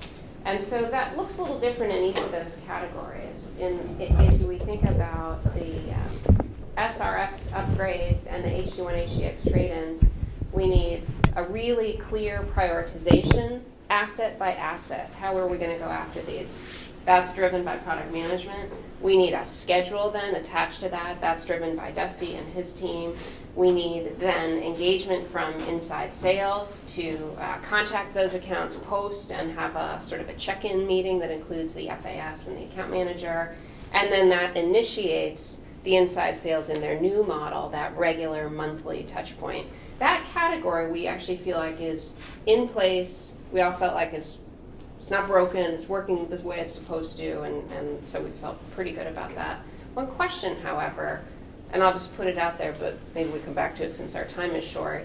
The questions are in the green boxes. So do we want to maybe revisit the commission scheme for trade-ins and make sure that that we got the proper incentives attached to that? So that's maybe something, Mark, And for you to take back. do we still have a belief that we should do everything we can to get HD1s the hell out of the field? Oh, yeah. And that was kind of like a premise. The more we can accelerate that, even if we have to invest in it, Yep. we may want to. I think that belief remains. I think that's a key part of the AOP is what investment do we think is appropriate to make? Because of what we heard from the last 3 months is customers were pretty receptive to a $60K price on a trade-in. Yep. For going to 100K was pretty much a showstopper with the exception of a couple accounts. I don't think that's going to change in 2020. What would be interesting for me, if there can be some kind of financial modeling by Amal and Dawn and Jeremy to try to help us understand if we can get these HD1s out, what's the overall economic going to be with increased consumables, less FSE? Like what is the economics of this thing, and can we get it to a place where we convince ourselves that doing a major investment by allowing this to continue is really going to allow us to blow away our utilization numbers on consumables or maybe completely change the economics on the gross margins of our FSE. Yeah. I don't know, like, I think we have to revisit that. It's I been a agree, and we while need to since we've find a done way to that. do that kind of before, or as part of this AOP process. I'm not sure how to make that happen, but I think that needs to happen. So that was one category. Next category is this HD1 LED upgrade, which we're coupling with the Windows 10 deployment. And if I was going to characterize what I see as the two, I don't know, almost existential risks that are sitting on top of the business right now, the two that are keeping me awake at night are the XPX commercial momentum that we talked about earlier and the Windows 10 schedule. So the plan around this, the sequence of events is very similar, where there needs to be a prioritized list of assets that we want to upgrade. There needs to be a communication plan around this upgrade offering. And there's some things that we need to go do then as follow-on activities that we described. We need to put together, in this little interim period before the Windows 10 software is released, what might a discount look like for customers who are experiencing repeated plasma lamp death that we'd like to accelerate their upgrade to an LED even before the Windows 10. So Rob's going to do that by the middle of next week. We need to have a protocol that the FSEs and tech support folks can use so they know what to say under specific circumstances, and we're not in this kind of lengthy loop internally to figure out what the response is going to be. So Scott is going to take that, and he'll have that done by Friday, tomorrow. We wanted to double check the T's and C's and make sure that we were covered in terms of what we were doing, being consistent with our T's and C's. Wendy and John are going to Is that going to be collaborate an on that. upgrade then? People have to pay for the Windows 10? Yeah. It's going to be coupled with the LED. So the LED and the Windows 10 upgrade come as a package. For the HD1? For the HD1. And the HDX has the Windows 10 already built into it? No, it will. That'll be a... There's no upcharge for that. That's right. No upcharge. You'll get Windows 10 with no charge. Correct. HD1s is where the charge with an LED Correct. is. And the unique situation that we'll be in for the next 3 months while we wait for the Windows 10 software, it will be that in about a week or a little less, we're going to have the LED upgrade module ready. And so that's been released under deviation for customers who need it, like NMI as an example this week. There's a path to deploy that upgrade into these accounts and support their continued utilization. But the implication is there'll be a second touch at that account in order to do the Windows 10 upgrade when it's ready in January. So did you guys talk about the HD1 trade-in versus the HD1 LED upgrade Windows 10? Like, do we know from a cost perspective what the differences are and what we can present to the customer? Because I'm already thinking that, like, what's the better? We obviously want to get each one out of there. So how do we use this? You've got a good So summary. on the current model, right, it's $20K for the Windows 10 LED upgrade, and then $30K for your service contract. So it's basically $50K to keep move the HD1 to Windows 10 and keep running it next year. Or for only 10K more. Well, But still, or with our current model on trade-ins, you could upgrade for $100K, trade in your HD1 that's a year old. That's what I think where we need to. so it's really 20 versus 100. Right. No, Well, the contract the current now, model, because 50 versus 100. Whereas the 30 is a service contract. Right. Well, so but take that out of there because they're going to get it anyway. So it's basically $20 for the $20,000 for the LED upgrade Windows 10, or $100K to trade it in entirely. 20K plus you still have to buy a service contract. You can't get the upgrade without a service contract. It's been 50 if you want to. But you're assuming, but we're in the instances of the people that already have the service contract, They're not right? paying Which for it is again. not the decommission. They will at some point next year, right? Right, but they're going to have to do it anyway, or make the decision to buy it or not. But if you're thinking about their annual cost footprint. Their annual cost, because if they buy an HDX, they won't have a service contract for the first year. I realize that, but they still get the service contract at some point in time, so forget about that part. I'm just thinking about how do we get more people to trade the HD1 in? Are people going to be more likely now thinking that, oh, it's only going to cost me 20 grand for the... So now what Julie upgrade? isn't saying, but it's always fun to say things like this, what you're proposing then is maybe charging $60K for the LED Window 10 upgrade, so then it'd only be a 40K difference, right? No, it wasn't. No, I'm just doing the math in my head, and I can see people not doing the HD1 trade-in at all, and they're gonna just go for the lamp upgrade. Is that really what we want? Are we okay with that? Or from a development perspective, we're gonna have more problems later on? So it's clearly not what we want, one. Two, there's a lot more that comes with an HDX than just an LED. There are many, many benefits I to realize that that, but platform. we're all going to struggle with getting HD1 trade-ins for the people that either don't run it a whole lot, and so are they gonna really wanna spend the money, right? So, I mean, we're gonna have this initial phase of HD1 trade-ins. They were And saying. then we're gonna have the rest of them that are there, that are the lower users, consumable-wise, don't have as much projects, inconsistent use, have had problems before, so we might have to have trouble convincing them. Are they gonna go for the cheap option and do the LED upgrade, and we're still gonna have the HD1s in the field? Or they're gonna choose not to do it at all, and we're still gonna have the risks and problems out there. So Do you have a suggestion or just a worry? This is a worry, I've been worried about it all along. Your worry though is you would prefer to get HDXs out there Right. versus And HD1s. strategically, I think that's aligned with what And we all. that delta right now, the way you're doing the math is 80. And again, there might be ways to increase the cost of what we put out there for the LED to lessen that sum, that delta, or we decide to incent HDX even further. But, getting people to buy an HDX and just throw away the HD1 is another, way to get there. And eventually, we were hoping to just have that happen without any trade-in. Right, but I mean, we already have David Wall already wants to do it, he wants to be the first one to get the LED upgrade, right? Like, we can't get him to get rid of the HD1 and, right? I think At at one some point point we- you have to end of life your instrument. We used to do that in caliper. But we also talked about the more expensive service contract for people That's who right. stay. That's right. We're gonna put that into the. So you want to incent to get rid of the HD1. So we haven't announced an end of No. life. I mean, but we could, right, announce an end of life. At the- Of course, you have some support for 7 years, but Right, that that doesn't send a that- message that. It sends a message, but it still doesn't solve this problem. Message. No, Right. it doesn't. Right. It's saying that we're taking a stance evolving. that we're Happens with all evolving, yeah. instruments. We have to at some point. If we wait As another the year, then HD1 pool that gets is smaller, we'll ramp up the service contracts, that'll be pretty unbearable. And they're fighting back now with that $5,000 increase already, we're getting.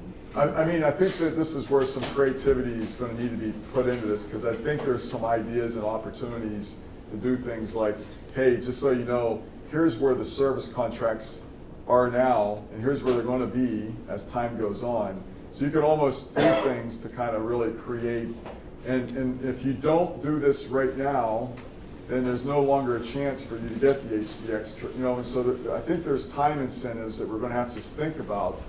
And I think we don't know the answer to how much HDX we would really rather have versus HD1, but I think we know HD1's got a lot of problems beyond just the LED. The other thing that I think this past quarter, that at 60K, the HDX trade-in was getting some really significant uptick. Now, maybe we can't afford to do that for a lot of instruments, but what if we said, okay, if we really want to trade this in, let's keep on that price if they buy $100,000 of consumables next year, or whatever the number is. So now we at least started bolstering our consumable stream, and we're continuing to make the XGX an affordable option. Like as Kevin pointed out, let's do the math, right? Because if we do see utilization going up, if we do see the burden on FSC going down, we may be able to justify flat pricing. Kevin, just to throw another idea when you're thinking about this is to take an old HD1 and trade in for an SRX. Because a lot of people bought HD1s because that's all they could buy. That's all we ever had. But they don't use them that much, and the SRX is really a better fit for them. But that costs us as much, right? Well, just whatever it is, just to throw it out there. So one other idea. You gave the first wave of HDX customers a 1-year warranty. What about the second wave you go after? I know it's just 15,000, but you give them only 6 months warranty. And you keep it at the 60K. So you're getting that additional revenue we can go after halfway through the year and get service contract revenue from. Yeah, I like that idea. Versus charging $75K for the upgrade with a 12-month warranty.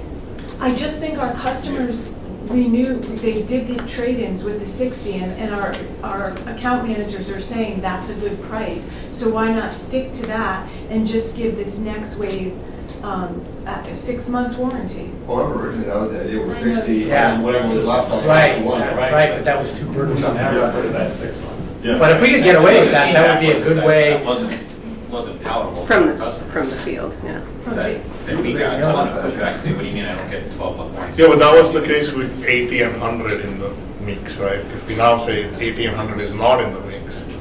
You also have customers that are keeping the HD1 right now, and they renewed their contracts at the beginning, and they're going to upgrade in the future, and they lose all that revenue. So you're gaining that on top, the unused service contract that you've carved out. And then you're getting 6 months on that piece too, if they do an HDX with 6 month warranty. No, it's just another idea. I want to go back to Deepu's idea for a second, because I think it's a really good one, because I completely agree with them. We sold the HD1s to a lot of these people initially because that's all they had. That's their option. When they really would have been a better fit for SRX to begin with, had we ever had that at that time. So should we be more open to trading in the HD1s for either an SRX or an SPX?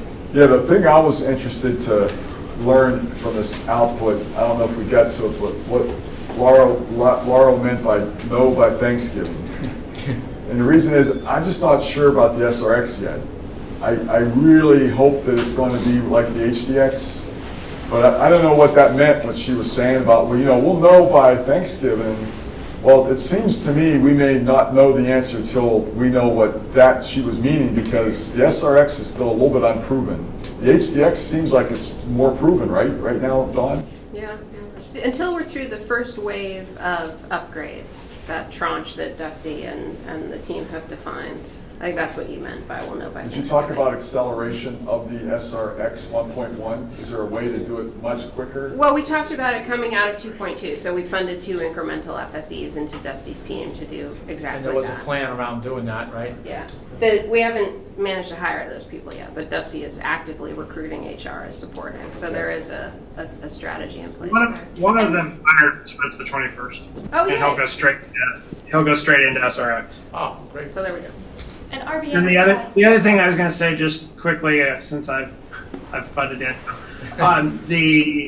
on kind of being creative, what we're seeing now too on HDX and HD1. So for HD1 customers that either can't upgrade, they're validated to HDX, or they don't have the funding right away to do HDX, we may want to look at a way to be creative to get a customer an LED with a time limit on that 60K HDX upgrade, right? So we get somebody through multiple lamp failure that's having multiple lamp failures in the short term, but then they have to get to the HDX, to get that discount, they have to buy within the next 12 months or something to try to address some of these customers that are suffering badly on HD1 but can't come up with the funding. And then you get a 90K minimum if you did it that way. You're getting the money for the LED upgrade, plus you're selling the trade. Is that the kind of concept here?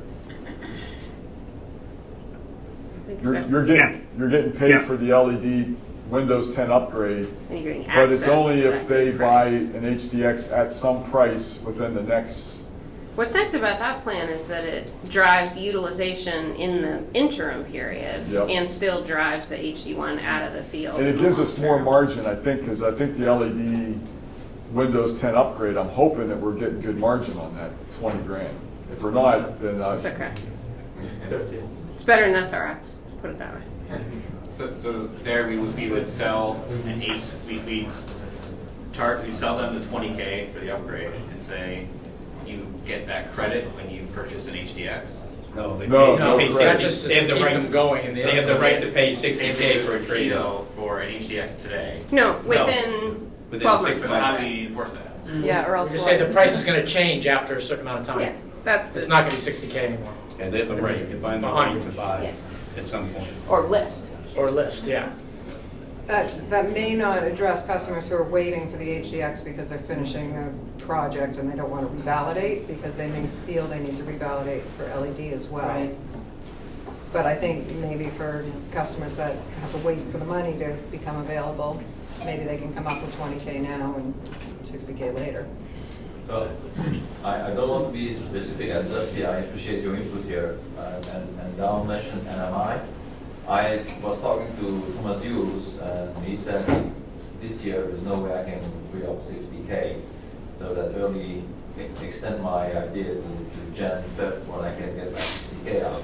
But what is the approach here if they have another failure, I heard, so if we come up with present them a solution for LED upgrade for 20 or 30K, whatever it's going to be. So what does that mean for a customer as NMI? Does that mean I don't think that they're going to spend another 60K on top of that in January to go from 2 months upgrade to an HDX. So that's where I'm a bit fuzzy in the approach, but what is our overall belief? Either we address those customers, and I don't know how much customers we have at that situation of NMI, but either we address them and help them forward with a commitment of swapping out to HGX, or what is the overall goal? That's a bit fuzzy. If we just have the bridge, and we could always take, we could almost do it for just a service call, because I could pull the LED back out again if they traded in their HD1. Do we 2 not, months from now. do we not So consider reagent rental? could be agreements? bridging. So what I would say on this topic is, we have to do the math to figure out what really is going to drive our thinking here.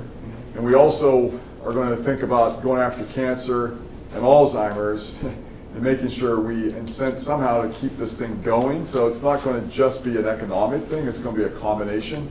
But these discussions and all the questions that were raised here raised the little subtle points that's caused guys like Jeremy and Mark and Dawn and them all to hear things that we probably hadn't been, and Julie, that we hadn't been thinking about. But we're not going to resolve it right now. So don't expect resolution now. Any other thoughts that you have on this, try to get it into Jeremy pretty quickly. So once we do the math in the next couple of weeks and we actually know the economical piece of this, we'll then try to figure out and get back to everybody what we think the final game is. And the sales meeting, whenever it is, will be when we probably will end up rolling some of this. And hopefully we'll have answers on most of the questions that you guys asked. Other topics, Don? Just a quick one, right? Yep. Strategically, you would still guide us to say you would prefer HDX over an HD1 LED, right? Correct. Yes. I think Yeah, sales pitch should strategically, be that direction. that's what we would like. And the thing you never know in this kind of a scenario, because we got a mixed group here, how good are our salespeople? Because, we all know that some people can sell something for 150 that someone else can only sell for 70. And so you never know here. And I don't want to insult anyone, but this HDX is one hell of a machine. And you could start to say things like all assays in the future, none of them will work on HD1s. We are, mothballing it in 7 years. It's now dead. And the service contracts are going, so there's all kind of things we could be doing to really scare people out of the HD1.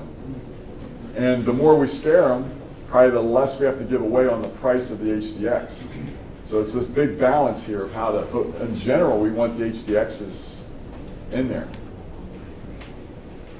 Okay, Dawn? So real briefly, just to close out, the last topic that we spent time on was CCE and the engagement model around CCE. We described 3 vectors through which one might enter into a CCE call.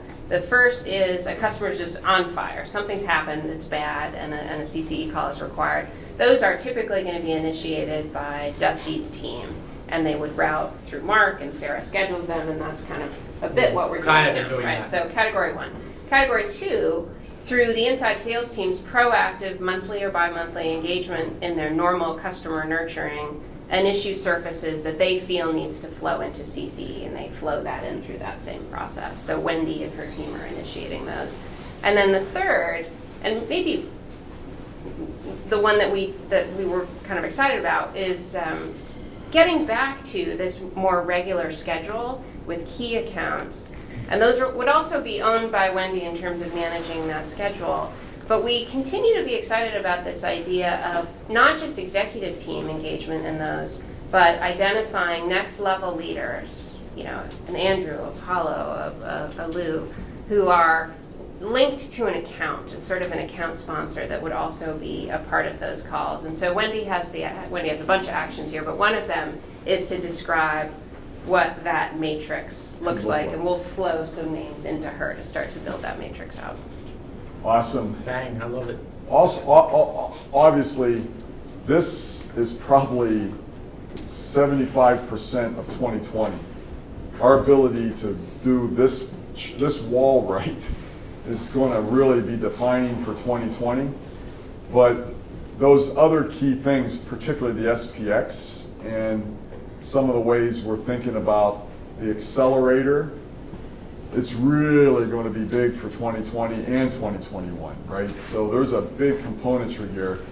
How fast this stuff here could just spiral into something big, and how quickly, if all of a sudden we get a lot of inbounds on HDXs and everybody wants them and people all want the NFL assay, and we could have an explosive neurology position, and we've taken a lot of steps to improve the quality of that HDX versus the HD1. It's taken 3 years. We've probably put 20 million into this thing, and we delayed and delayed and delayed and delayed and delayed launching it. We literally were supposed to launch this originally, I think a year and a half ago, but it was worth the wait. And again, now it's our narrative with all the customers to try to really spin this thing into something really lathery that they go after. I think that the meeting for me has been really productive, opposite getting learnings that we didn't really have, that we needed to have going into this AOP. I hope all of you feel good about your investment of the last day, 24 hours or whatever, to help us do this. It means the world to us for you all to be willing to do this, and I hope that we also had a chance to bond a little bit more and get to know each other a little bit better and kind of fill our tanks up, fuel ourselves up a little bit. We aren't going to have a lot of fanfare at the end of this thing. I've got to actually run down.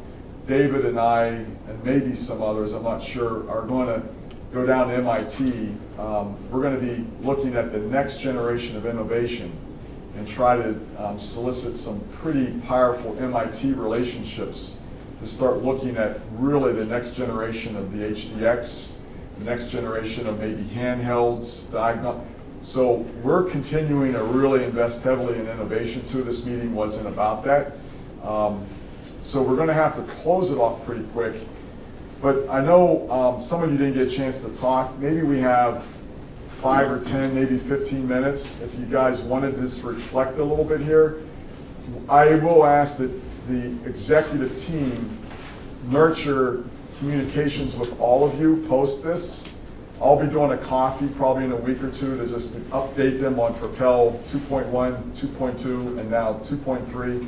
I think that just a little bit of reflection here would be good to be able to say the 2 series is over for Propel, but it has been one hell of a learning exercise for me to be able to interact like this, and the executive team, all of us, we're learning a lot about ourselves. We're learning how to interact amongst each other because we're new. Like most of us have never worked together before, and we're all very new. We really care immensely for what you guys are into. Hopefully you can spread that word down into the organization that we really do give a shit about elephants, and that we are definitely trying to take every step we can. And that is why we've had 5 years of this kind of explosive growth. And I'm going to be getting a big stage. I don't know if Marissa's in the room.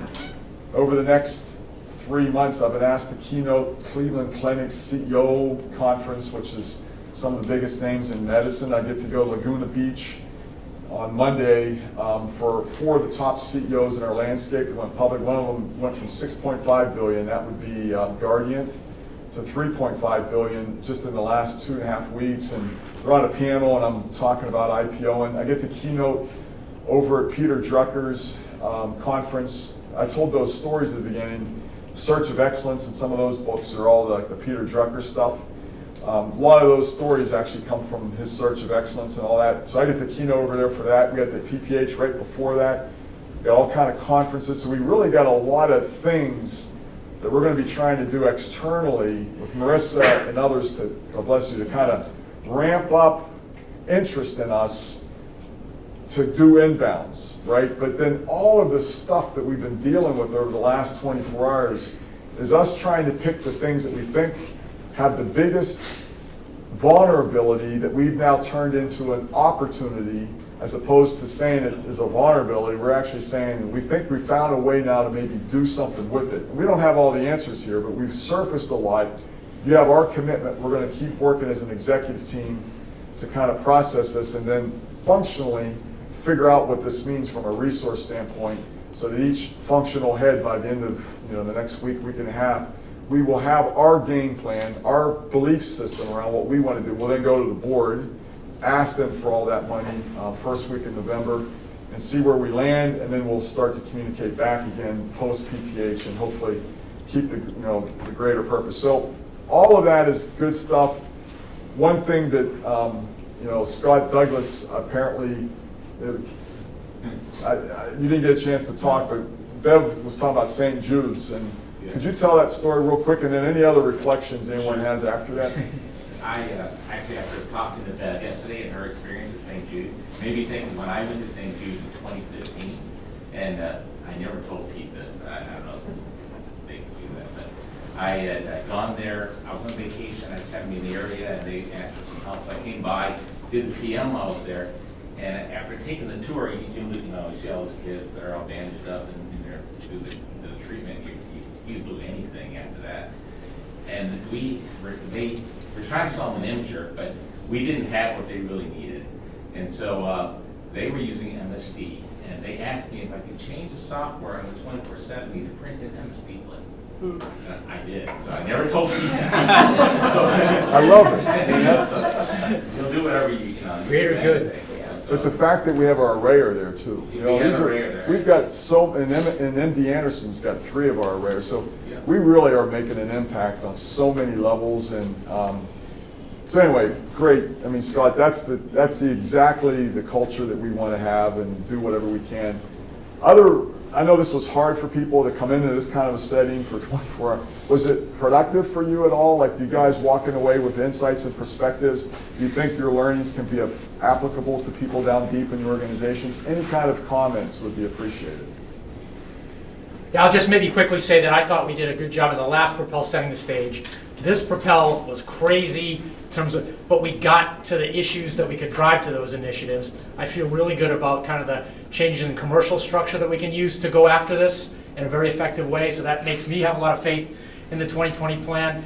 And I think a lot of the issues that we did raise in the last 48 hours, 24 hours, whatever, we'll need to continue to work on. But now they're within a framework that we can deliver commercially on. So I'm pretty excited about what happened, even though we didn't solve all the issues. If anything happens, and like guys like Mark Roski actually have that excitement when he's waking up in the morning, that like a lot of stuff got done here that's kind of allowing me to further unleash the commercial in. Those are big advances if that occurred, and it sounds like you're feeling pretty bullish. Absolutely. Awesome. Other stuff? So I would like this own reflection, just to come and think about that. Is there any way or idea, it's a strange point from a commercial, but that we consider to increase our HGX to like 230 or maybe 240K instead of 200? You further increase the price? Yes. My gut feeling here is that nobody will, there will always an arguing, but it not will prevent buying our exquisite technology. That's a reverse laugh, by the way, Paul, right there. And a meeting's been successful when the guys from sales are telling you, can we raise the prices, all right? So like, that's like, I think it's a reverse laugh right there. And the same I have for our homebrew. That's another discussion. I think our homebrew is way underpriced compared to our kits, but that's another. These are like the best reflections you can ever have of sales guys, like wanting to raise the prices. We will think about it. And Jeremy, let me tell you, his gears are definitely. I have no problem selling SPXs at 50K if you sell HDXs at 230. Fair. And I think that's part of what he's saying is that there's some opportunity here. We're pioneering something that no one's ever done. And Illumina gets $1 million for some of their stuff. And we used to get $1 million for the Allegros. And there's no way what we are doing here is less valuable than the Allegro. We sold Allegros, we sold I think 120 of them. It's 120 million. The reason what I'm saying is using the premium what we can get from HDX to penetrate and buy a piece of market in the SPX world. That's the mechanism behind it. And I think, like, with that kind of thinking, landing some contracts on consumables that they were willing to buy at this level in exchange for a discount on a higher priced HDX would also be something that we probably would look at favorably, because we're trying to get more certainty of buying patterns for consumables. Any big orders that we can be assured of, we would love that. So I'd keep thinking that. Julian. Mr. Depression, man. Exactly. You had me worried. I can't like maybe without talking about that. You know, it's possible that I created too much alarm last night.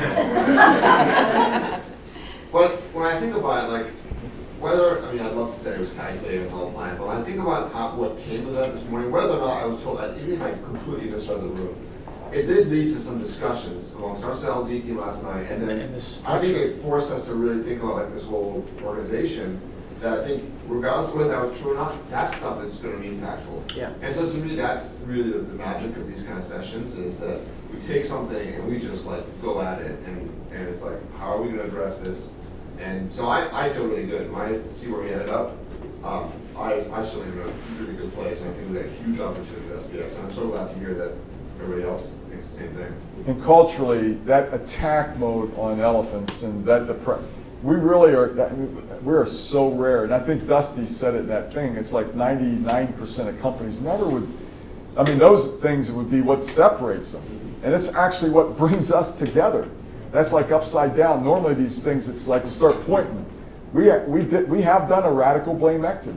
Yeah. We actually don't have, we've done a chiropractic snap, I think culturally, and have done a radical blamectomy. We really do seemingly get along here. And I've done this for many, many years, and this is complex, and we got a lot of new people, and folks are really revving up here, so. Well, Kevin, I mean, my observation just is 7 weeks now here, and doing this HR thing in a lot of different organizations for almost 25 years, and this process, I mean, the first one, I guess this is my second Propel already, right, in 7 weeks, which is pretty remarkable to think about it. But the first time I was like, my jaw was a little bit on the floor, I'm not gonna lie, the whole exercise. But now I've had even more time to process and watch. And so this time my experience was different, the meeting was a little different. But the entire process, to your point, to Dusty's point, the conversation, the cross-functional discussion, the way the whole thing evolves is incredibly unique. I mean, I've been involved with strategy setting in many, many organizations, and it doesn't happen this way, not normally. And there really is something special about the energy that's created, bringing people in who are earlier in their careers, E-team, you know, people from the field. If the way it all comes together, with the diversity of thought, I mean, this is diversity.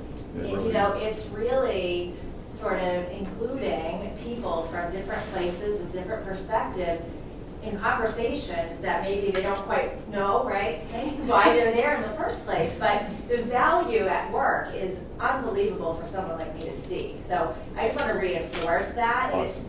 It just suggests so much more about the possibilities in my mind. We can continue to channel that energy. And why these reflections are important, Amy, is that if we may be sitting here and not understand what you just said, and what you just said helps people understand what they didn't understand before you said it, it's further causing our immune system of culture to further advance itself. And that's a lot of why reflections are important, is that we may not even realize what we've been in until you reflect around it. And so that's why you have to do this with your people in your meetings. You've got to find a way to do some reflections at the end. Check out, like we checked in. Don't check in like so freaking great next time. Though. Actually, when Laurel and Dusty did what they did, to me that was like, oh man, this is awesome, because we're going down in the freaking valley like in like the first 5 minutes of Propel 2.2. I mean, we were down, boom, and none of us expected that. We really did. We hadn't we weren't calculating it. It was like, holy shit. This one was a little bit harder, but I'm telling you, I was really, I told all of them, I don't know how this one's going to come out. And I feel now that this is good. Help, these kind of comments help. Nick? One word was confidence. If you look back at what we did in Q3, we sat down, we had a problem, we rallied, we put everybody in a room, figured out what to do, and sort of executed, right? We did that again today, right, over the last day and a half. 85, 90 million is a big number. 60% is a growth, a huge growth number. And sitting around the table, sitting around in these rooms over the last couple of days gives me the confidence, man, I tell you, we can go make this happen. And when we do, we're going to celebrate like hell, right? So confidence, really, everybody in this room didn't run yesterday, right? When poor Julian was depressed, I was going to get him medication. I was too. The guy was like, but no one ran away. I call it home. Yeah, no one ran away. No one crawled into a corner. They all, we all said, let's go do this and figure out how to do it. And pretty confident we can go make this number happen, man. So two things about that word confidence for me, and I shouldn't have said two things because I already know I'm not going to forget one. But belief that we are going to come out of it by attacking it. Right. Was early on when we started Boosts, that was my biggest fear in these, is that as a company, it was real easy to never come out of it and to just undermine it. When you went into the valley, you then all start talking, then it never, so how you get your organizations to know when you go into that valley, there's almost a muscle memory belief system. Hey, it's now who we are. Right. And that is the basis of the beginning of a heartbeat, of something that can get very, very big and affect the world. If you have that culturally, that we really will go after and try to fix something, and when we get into our most depressed moment, we have a belief that, he was saying it, like he was saying, hey, and that kind of pissed me off too, because I felt like he was saying it's really bad, but we know, Kevin, you're going to think of something tonight. And I'm like, well, that kind of pisses me off a little bit. Why don't you think of something? And so what kind of makes me excited, though, is next time he will. Yeah. Because the belief system is kind of there that we should have confidence, because what is it that we're going to get struck with next is what we're almost looking for. And it's not how you get knocked down, it's how you jump up. Right? And we are jumping up right now. And I don't know what that next issue is, but I have that excitement of Christmas. Yeah. That there's some unbelievable things starting to happen in this company. Danielle. So I came into this, I definitely gave some, but I got so much more. It was amazing listening to the commercial team in particular. Just today, this afternoon, my trust in you guys is totally reinforced. And I know we got big problems, and logistically it's going to be difficult, and I know you guys are going to figure it out. So impressed, and I'm really excited, and I'm excited to bring that back to the team that didn't get to be here. So I don't want to throw around IQs or anything, but I will bet that Danielle might have the highest IQ in this room. I don't think so. I don't know what it is, but I got this belief that she's like, Duffy, am I wrong? Isn't she off the charts smart? Pretty good, yeah.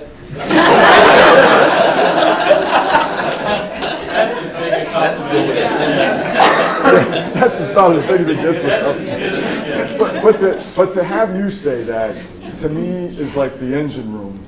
Saying that about the commercial, I mean, that's the engine room. And that's what makes greatness right there. And it's the belief in each other. Yeah. And now you can give them the benefit of the doubt. Because normally what happens is people are just naturally assuming they're going to screw up, and they're already ready to write them off. And what you're actually saying there is, I actually got belief in these. And Panzarella, loved him to death, but it was time. Unfortunately, it was time. We needed to unleash. I actually think that having Kulik and Julie and It's like we're unleashing ourselves in many ways, and that's a gift he's given us. Because we needed to scale, we needed this. And I do think that Mark's feeling better, and so that's big. That's really big. Thanks. Please. One of the things I'm most excited about is the CCE structure and Wendy's new implementation of the Samoa Success Team, because as we know in tech support, relationships with customers can spiral down very, very quickly. And often it has really nothing to do with the immediate problem, but a culmination of problems. And I really like that they will have a chance to have proactive instead of reactive relationships, and also positive touch points with the customer that has nothing to do with issues that they are solving. So showing them that we are interested in them, we care about what they're doing, and not just dealing with whatever we've been paid to do. You know? Do you guys realize how hard Tanya works? Oh, yeah. I mean, we are so freaking proud to have her here because she literally is like spending her life. Some people are wondering, like, how in the hell does she? Her name is on like so many emails just connecting, and for her to have belief that the company is like doing something to really improve the relationships, and I can tell you when Laurel's involved, it happens. She gave us a compliment in Boost 2.0. I don't know if any of you remember this. She says Boost 2.0 was a no bullshit meeting. I don't know if you remember this. You said it. And that's because that's who she is. She doesn't bullshit. Well, that's important to me because I have a very low PS meter. PS meter too. I just like to do what's right, get it done, and yes, I work way too much, but I also have very good balance with my family, and I, you know. It's awesome. when Thank I'm you, with Tanya, them, for what you I'm not do. working. And I would also say, how many of you like car salesmen? And so how many people inside a company normally really like the salespeople? It normally doesn't, but I'm telling you, there's a freaking love affair inside to outside right now with our commercial work. I mean, it really is. People really are giving each other the benefit of the doubt. Any other comments? Anyone that wants to? Please, yeah. So this is my first Propel meeting. I've been taking a lot in. But for me, I'm procurement. I'm sitting here trying to figure out, do we have enough on order for next year? Like being visible to the plan early has been eye-opening for me. And I have, no doubt that I just need to make sure it's here so everyone can sell it. And that's, that's my goal. And I want to bring that same, that what I've learned here, to the procurement team. And that's so important, Candace, because it's Candace, right? Yeah. It's so important because the unification of a company is happening right here, and we have to become now these zealots to let everyone know.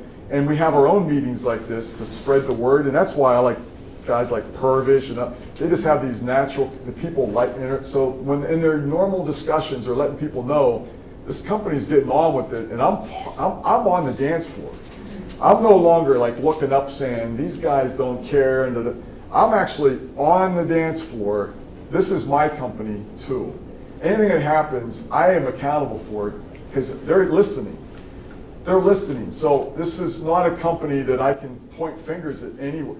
This is a company that I and everyone in these seats, I'm now accountable for this company because I feel like I'm being asked and I'm trying to make my points. And when I do, even when they're the pressing things, we're being heard, right? So spread this word and help us ignite this company, because when you ignite like this, trust me, it's like that wave I told at the outset, that tsunami wave from Japan when it ended up compressing and went into that harbor, into San Diego, and it just touched boats. Some of them are 40 foot and it just explode. That's what we can be doing to others in the industry that don't care about cancer. They don't give a shit about it. We actually have PPH, we're invested, we got all these sponsors, people believe in us. We're this thing inside trying to make the thing happen, but I can tell you there's so much belief system that's around us. So we got to make sure everyone inside completely believes in this, and we're in it for them. This is all about greatness in people. What we are about is greatness in people. There's never been a situation where you get alignment and it's unified. Even if it's the wrong direction, you're going to win. It's so rare to be this unified. So please help us if you believe in what you saw here, please help us, because this is all going to help us get through 2020. Awesome comments. Please, Purvish. I don't usually speak at these I know things. you I'm not the best at organizing my thoughts in an elegant way. I usually need to reflect. I need to look at it and then say, but I feel like I've got to say something. Partly sparked on by you, because you say procurement. How am I going to get these things? I think I take a lot of things for granted. For procurement, stuff just shows up now. I asked for kits, and there wasn't an option that was more than 48 hours later. Like, when do you want kits? 40 hours or less? Stuff just happens. And I think This is a reverse laugh, Paulo. I take things for granted, and I'm not a rah-rah guy, and I look around and like, hey, let's say this inspiration. I just kind of assume. I look around, you guys get shit done. I don't need that. But I would challenge people in here to look around their colleagues and say, how do you empower each other? Because I do see a lot of people that are burning out and stressed, and they feel this message, but they don't see the changes that are coming. They don't see the benefits that are coming. So I think if you manage, if you work with anyone, it's kind of your duty to lift people up. Well, I gotta say, what you just said there, Purvish, you act like it wasn't organized, and let me tell I've been you. thinking about it for about 10 minutes. Something. Did you write it down? Did you write it down? I'm not sure I heard what everyone else said, because I couldn't do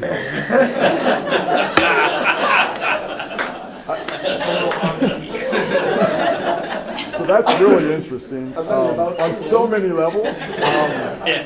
But what you said, there was the word you, I think, started to apply a little bit is hope.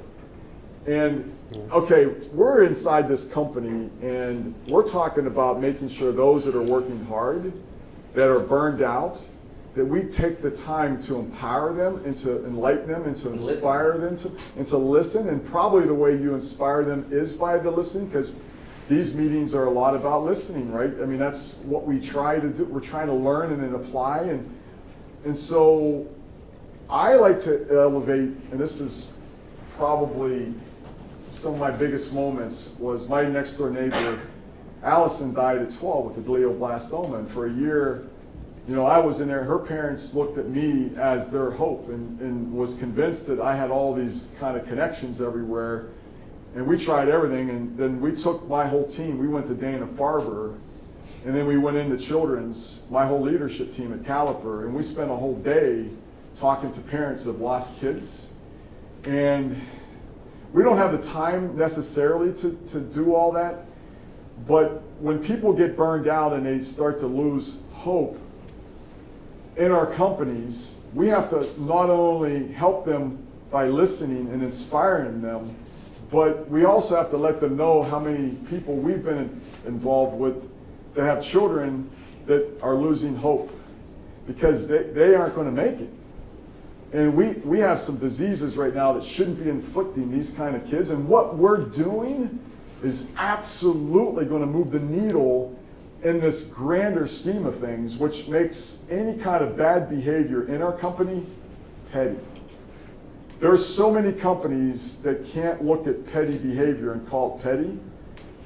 What we're all about is so linked into changing the healthcare system and changing the removal of pain and suffering from people that shouldn't be pain. The hope we're bringing to people, and Marissa and I watched it. She was the woman that lost her husband. She's the one of the top oncologists in the world, and she was crying because of the hope she's putting in us. And so that makes bad behavior and people undermining and not trying to get on with it, not trying to empower and listen, that makes that petty. And so we almost need to be ruthless in our interactions around belief systems with people. And that's kind of what I like. That was the second thing that I now remember when you said confidence. I don't think you're going to put up with something if people aren't willing to give it a try. It used to be that you would almost cave into someone being that way, but our culture now has become something that when someone says it can't be done, we're ready to attack them and say, well, maybe you shouldn't even be around here then. Because we know what you said is a really tough thing, but we're going to fight. We're going to find a way because there's kids out there that need us. So everything else is petty now, man. And that word hope that you brought onto the table, we owe it to him. And Costa, I pull him out a lot just because the guy means so much to me, and what is amazing is how much he says I mean to him. And I think everywhere you look in our company, we really have more interdependencies and relying on each other in ways you cannot imagine. This is a lot of who we are. Anyone else? Any other reflections? Hey, Brian. So you always talk about disruptive technologies and the disruptive pace that needs to take place and how change comes with it. I think we've seen an enormous amount of change in the last 24 hours, enough where it's kind of difficult to completely get my head wrapped around it right now. I'm sure over time we'll have some more reflections, but what we're talking about doing, I think, is going to take everyone kind of hitting on all cylinders, and then when you think about what that will enable going forward in the future of Quanterix, it's absolutely incredible.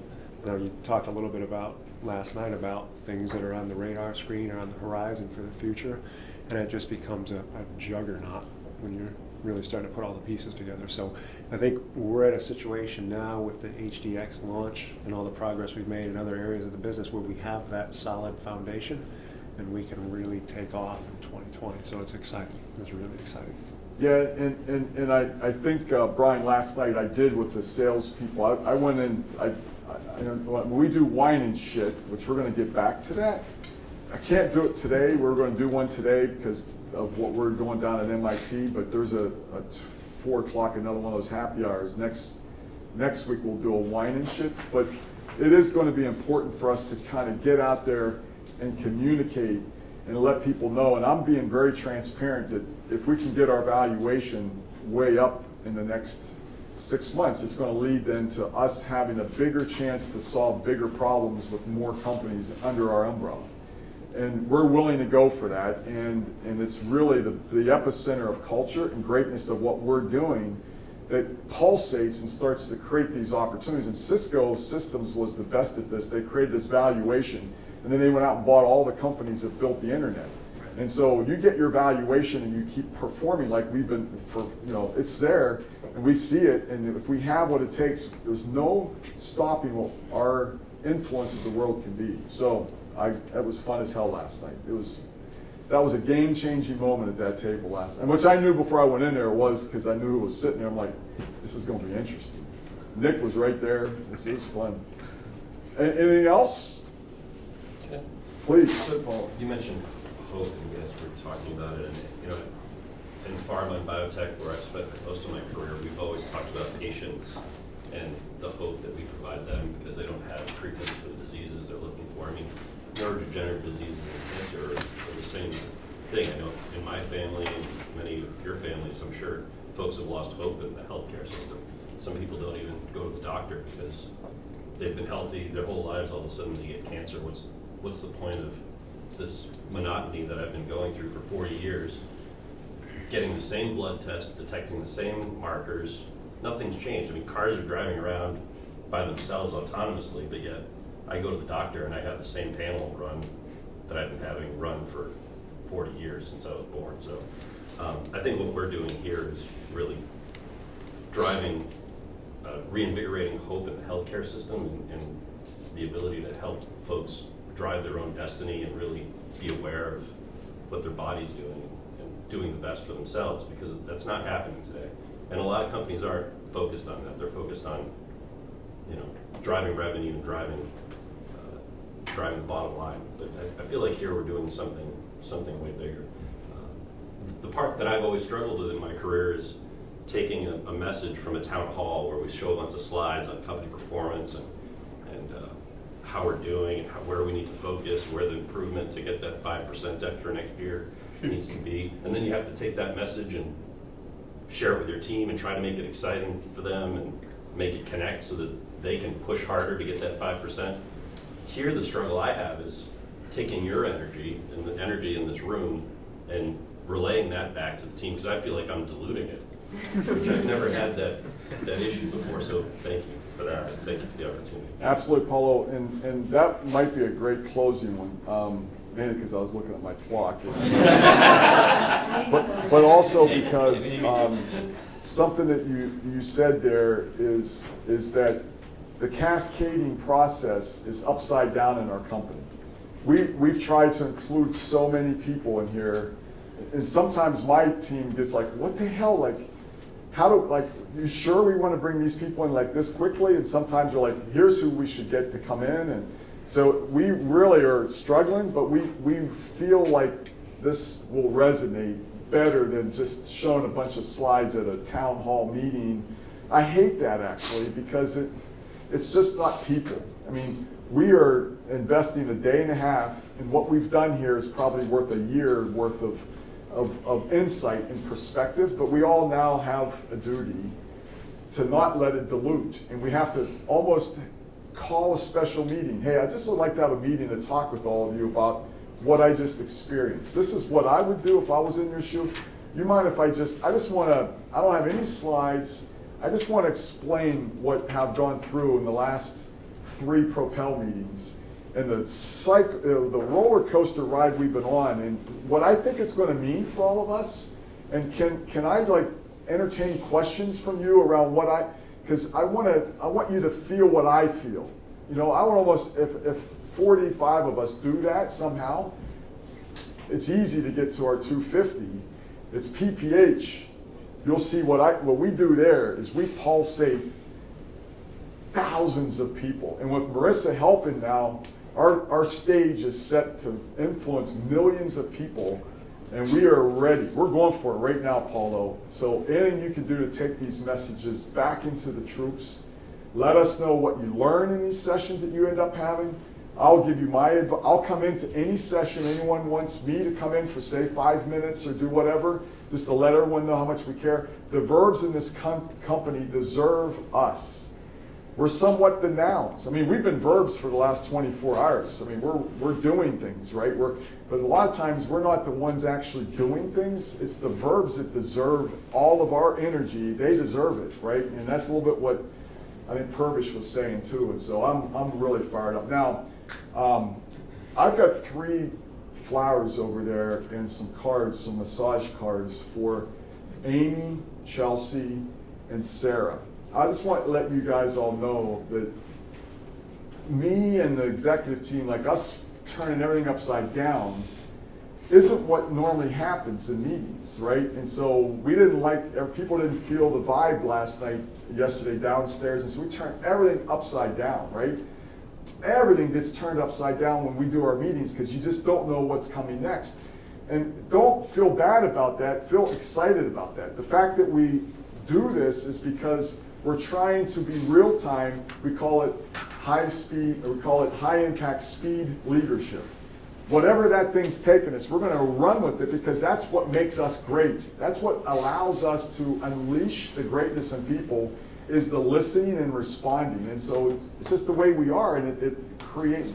But those 3 individuals, Chelsea probably at the top for this last 2 Propels, if you could all like send them an email or a note just saying, what you did for us, we just cannot thank you enough, because it's amazing to me that we were able to pull this off, everything. And Mike in the back there setting up moving camp, thank you. I mean, this is not easy to do. So I was thinking this is close this off. How about I do Quanterix, I'll do it low, rocks, Quanterix, and then when I get louder, you get really loud. Then I'll say thank. And when I say thank, you guys turn around, look at Mike's camera and point you. And then I'll yell, thank. And you guys keep looking and say, you. I'll yell, thank you. And that'll be the end. And then we'll use that maybe for anyone that we can, verbs, anywhere that, let them know that we're thanking them, okay? Can we choreograph this? Are you guys up for this? So you look at me first for all 3 of the Quanterixes, and when you hear me say thank, when I scream thank the first time, you guys jump up, turn around, and say you to that camera. All right? Then I'll yell from behind you. It's the camera up there. See the tall cameras, the tall one. Is that one filming right now? Yeah, they're both going home. Okay, thanks, Mike. And then you'll be now standing there for the second one. I'm going to yell, thank! And you guys yell again, you! And then one more, thank you! And then how do we end? Is that clap? So you're looking at me first.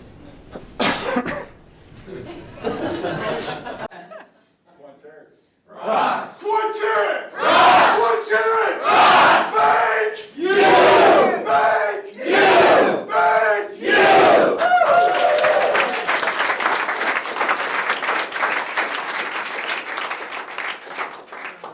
That's it. There were a couple of questions we had planned